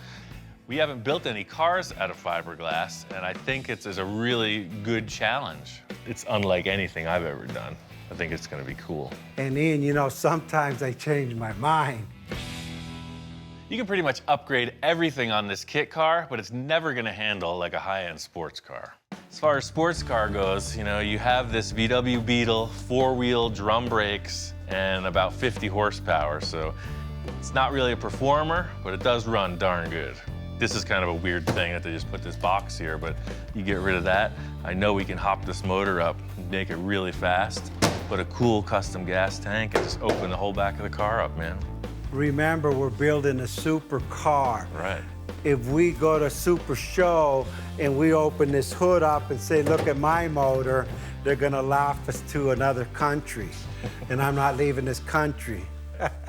Yeah, perfect. This has potential to do whatever we want to do. It's an open canvas. And Ian keeps talking about, hey, we could do this cam and these headers and do a carburetor on this Volkswagen engine, and I couldn't take it anymore. I said, Ian, no more Volkswagen, it's a supercar, hang on. I pull out my phone and I said, just a moment. You know what? Let me make a phone call. Hang on a second. Victor's got people, so I don't know who he's calling, but he's on the phone. Hey, you think you come by the shop? Anything's possible. My first reaction is that he's got a guy with an engine adapter or something, so we're gonna put a better engine in this car. Thanks, bye.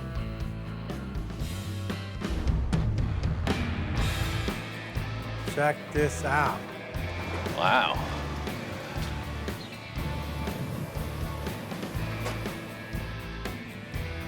So what, you're changing your mind on that car?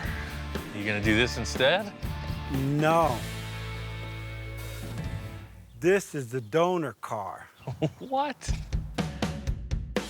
I'm walking out and there's a nice Porsche Boxster pulling in. I figure the trunk is full of stuff for this vehicle in the garage. And Victor's like, no man, this is the stuff for the vehicle in the garage. So the whole idea is we're just going to build off of this thing and then create the shapes that mimic that car. I get it, right? No. We're gonna tear this whole thing apart, fender, top, glass, everything comes off. So you want to cut this whole thing apart? Yes. You gonna cut the car apart. I'm gonna watch. I'm committed, even though I'm getting pressure from every end. Even Ian's kind of like, hey, you like crazy? I don't know what to say. You sure? I wanted to start with a good foundation. I mean, we got a new car. It's a 2000 Porsche versus a 1970 Volkswagen falling apart, riggedy-raggedy car. I want to take the best of both cars, Ian. That's pretty crazy, man. You're up in the game once again. Can I drive it around for one night? Can I go on a date? He wants to go on a date. You could have the thing, because you're going to cut it apart. Dinner? Well, it still runs. Wow. I don't get this opportunity often. It's pretty tight in here. It's built for a slightly smaller person. Yeah, I want him to drive it so he could feel what I'm talking about. All right, see you never. I quit. Now he's never going to want to tear the thing apart. This is a whole new thing for me. I've never driven a car like this. It's like tight, it's super low to the ground. The way it shifts is amazing.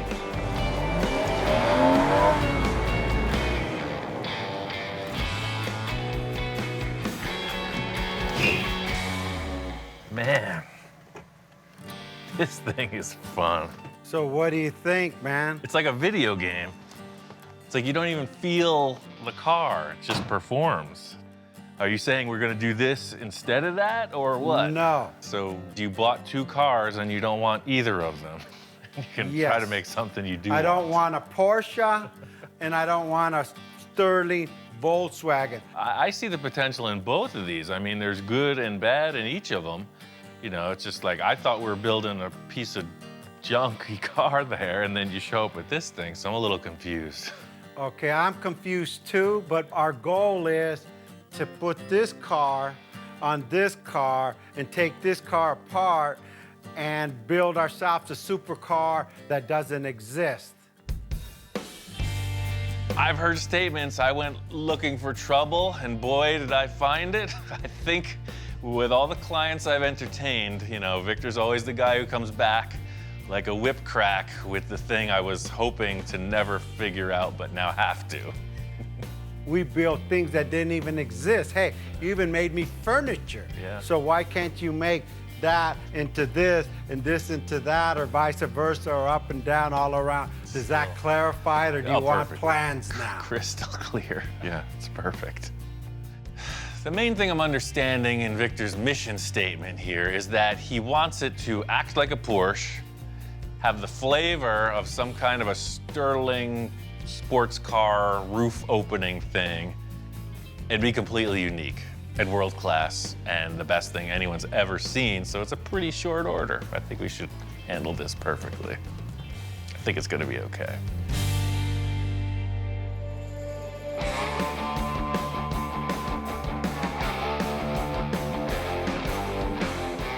I really love the idea that Victor is just all concept on this. Most of the cars we start with, it's like chop, section, lower, that whole deal. He's not talking about any of that. He's talking about creating a whole new car body.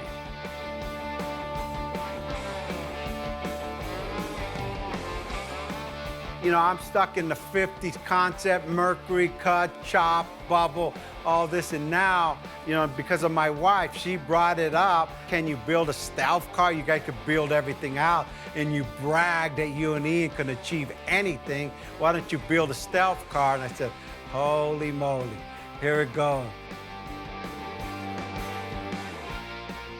I'm both intimidated and excited. This is pretty high-end stuff in my world, and there ain't nothing to it but to do it. We'll figure it out as we go.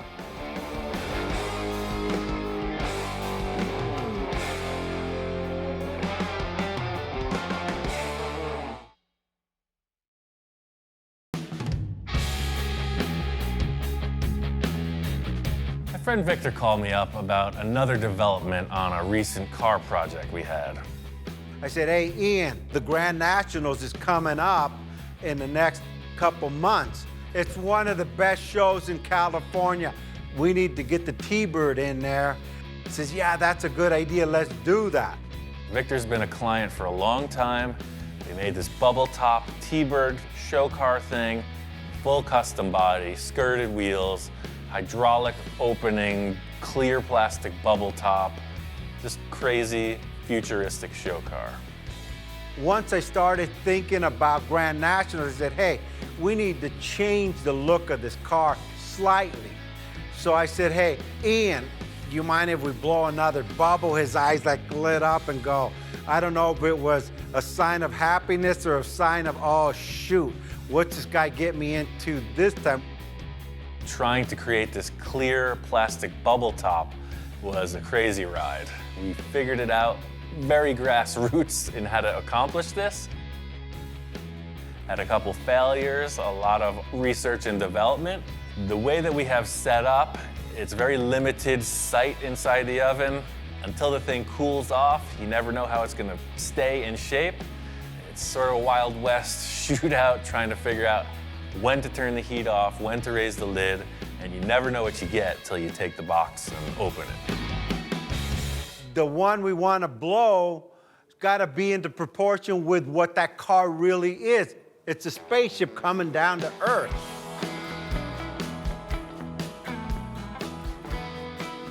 This is Victor's mode of operation.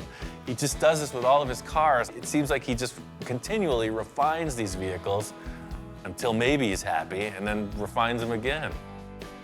I know the car's gonna get a lot of attention because it's unusual. They're gonna go, why would this man do this to this car? And I'll just say, hey, well, Ian told me to do it. I'm really excited to get this thing to the level where he wants to show it, and hey, what's not to like about an awesome car show? I get over to Victor's, and he's got the whole T-Bird torn apart. It's taken back down to primer, and it's like Groundhog Day. It's like I'm revisiting ground we've already covered. Just like all my projects, I'm my worst critic. I mean, everyone thinks it's done, and I'll say it's done, but in my mind, what if? So there was a lot of what ifs on this car. My idea was lower in the front, bigger bubbles in the back. We got the classic setup. We got the barbecue grills, we got the wooden buck, and we got the box set up, just like we did the other bubbles. We're gonna blow one more bubble and try to refine it just a bit more. Practice leads to perfection. So we kind of revisited all our issues with the earlier model and stepped it up big time. way more structure, new wood, stainless steel.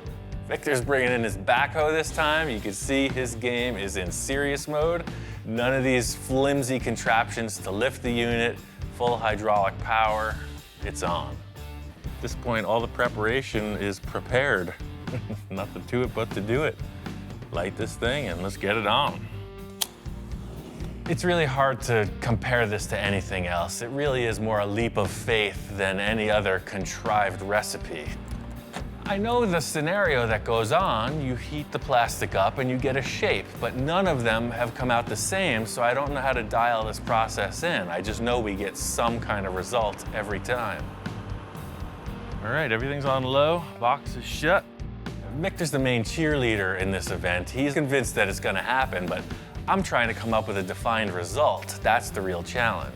Are we ready to fire her up or what? And I said, well, let's go for it. And go, go, go, go, go. And he said, slow down. I said, no, Ian, we already know how you've already done 3 or 4. This one should go easy. Well, we got kind of a weird issue. Look how wrinkled up it's getting. You know, we rebuilt all this and insulated it so good. It's on low and we're already at target temperature after 15 minutes. He's got his little heat measuring mechanism or device, you know, going all around. He goes, oh man, this thing's heating up too fast. This is where the alarm bells start to go off. When you change one thing, you change everything. We refined the whole unit and now all the calibration is off. We're at 330. Sides though, where we really want it to come up are only at 320. So the center of it's definitely hot, but the sides aren't. Well, we're not getting consistent heat. The back is 20 degrees cooler than the front. We're just having inconsistent heating issues here. You know, one minute I feel like we're winning, the next minute we're failing. I'm adjusting the grills. I'm trying to adapt to the current conditions. Bottom line is the plastic is heated up. We gotta do it right now. We got one last shot at this, so it has to be right. It seems to be doing what we want. All we gotta do now is pull it out and see. Oh!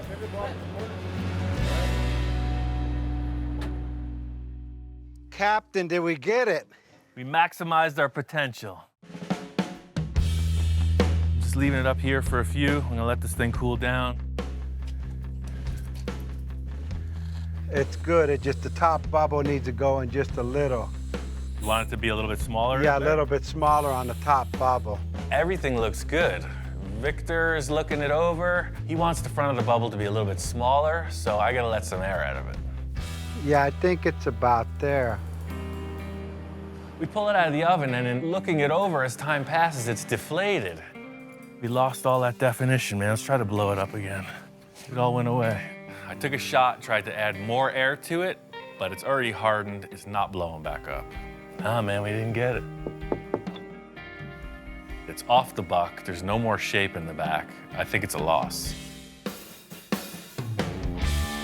We get the bubble out of the oven, and it's not only deflated where he wanted it to, but it deflated where we don't want it to.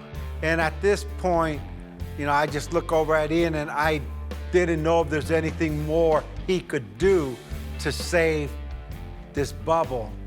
It's cooling off at a rapid rate. Last-ditch effort. The only thing I can come up with is put it back in the oven. Try to reheat it, try to save it. Ian said, turn the barbecue grills back on. We're gonna reheat this thing and inflate it again. I know this is our last try at this. It's our last sheet of acrylic. I'm not giving up. We gotta get this.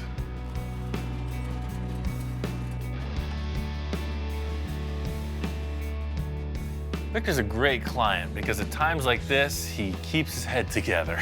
Somebody might fall apart in a crisis situation. This is how he rolls. I'm that guy that just thinks these crazy things up in hope they work. I mean, I'm even crossing my fingers now. Where we're gonna end up, nobody knows. I think Victor's kind of an adrenaline junkie. He just likes to go for it. I'm running around trying to get this thing heated evenly and then slowly let the air in. It looks like it's working. Seems to be doing just what it did before. It's taking its shape again. It's a good sign. Just gonna let it cool like this and not take the air off until it's solid. I am totally lucky that this thing reinflated. Completely dodged a bullet. It was a total fail. Looks like it's gonna recover. And I'm glad that we did what we did, because originally the front bubble was too big. It was gonna look like a baseball cap. And it did deflate probably 2 or 3 inches. Way better, yeah. Victor and I are walking around looking at it, and it seems like we got what we needed, but you never know till it's out of the box and right side up.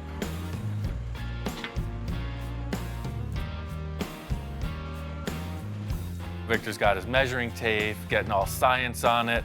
I'm not gonna be convinced till we see it on the car. It's like, what the hell is that? Hey, it's some kind of cocoon alien being coming down to Earth to visit Trump. Just like with the setup, there's a lot of tear down. Now let the thing cool, unbolt it, unscrew it from the backboard, trim it out before you can even see it in place. This is it. It's our last chance. It's this or nothing.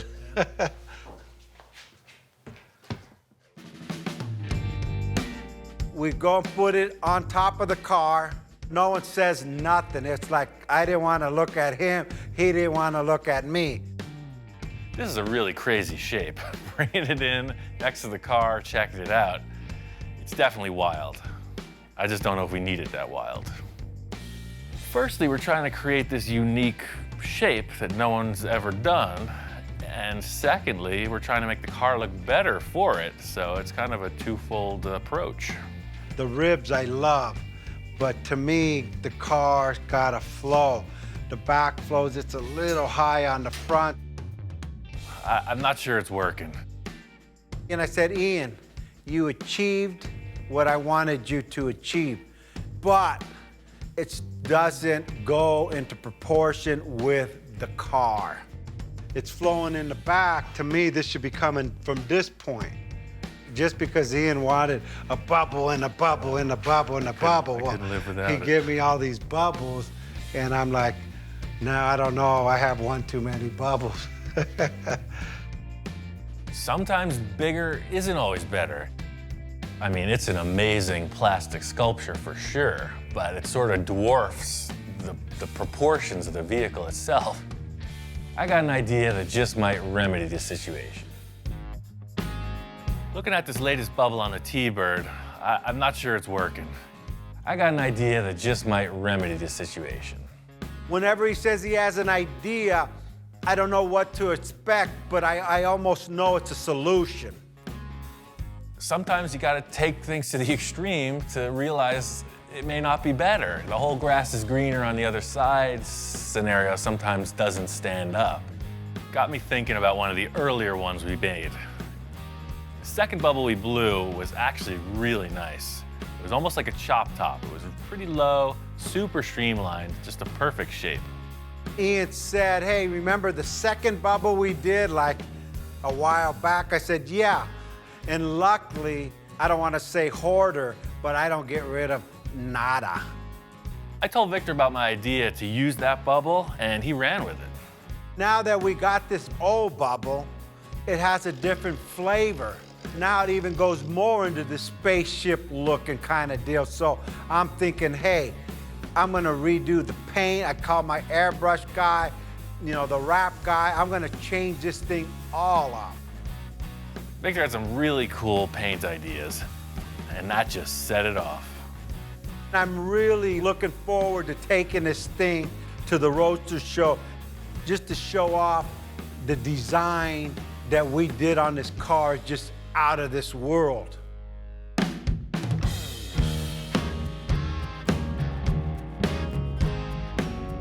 It's a 3-day event. Victor's gonna get here over the weekend. I wanted to get here right off the bat. As soon as the doors open, before it gets too crowded, I wanted to check this car out.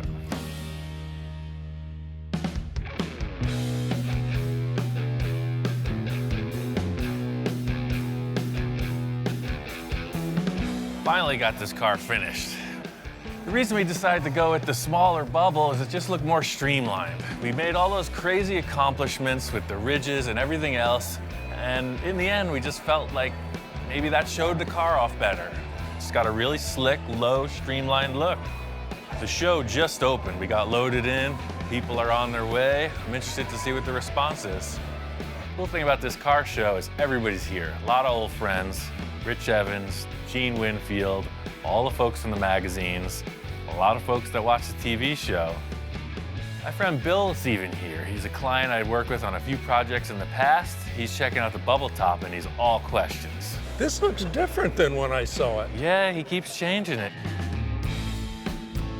The main thing people are asking besides what is it is why the heck does it look so different from the prior build on the TV show? The answer is Victor. He's always changing his mind. I hate to say it, but Victor, you keep doing better. Well, that's the thing, he's never done with this thing, so. Looks great. For me, the choice in the bubble seals the deal. This car looks fast, standing still. Victor topped it off with this amazing graphic, the vinyl wrap, and then he candy clear coated over it. The car really looks 10 miles deep. Enough of this T-Bird. I mean, I've freaking labored over this thing for years. It's nice for me to see it complete. I'm here for the car show. I want to see what's fresh and new.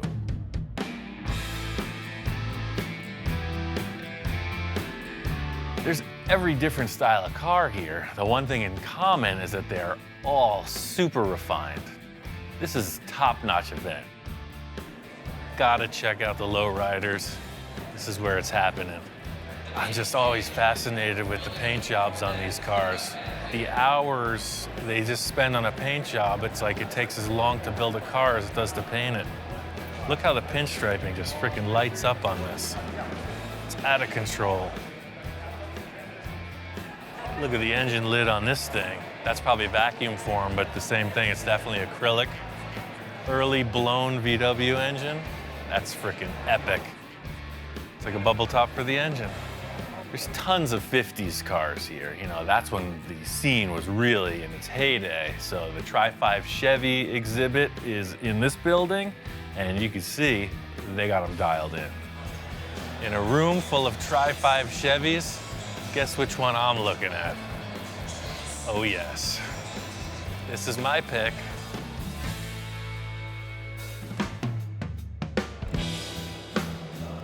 This is a car built by Gary Wales. I was introduced to him at the Pasadena Art Center show.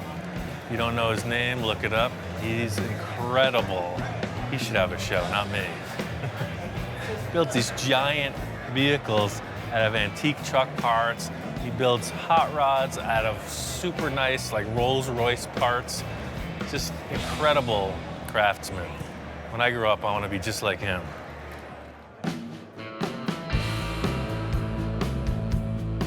The Amber Award is not a color, it is an acronym. America's Most Beautiful Roadster. That's what the Amber stands for. And it's like the world-class, best of the best, most beautiful roadster. This room is all the Amber Award contenders, and if I had to pick one, this is my pick. Well, this thing is completely customized, every bit of it, but I like the fact that it doesn't try too hard to look expensive. It's easy to just get carried away with $1 million schemes, and this thing is just classy.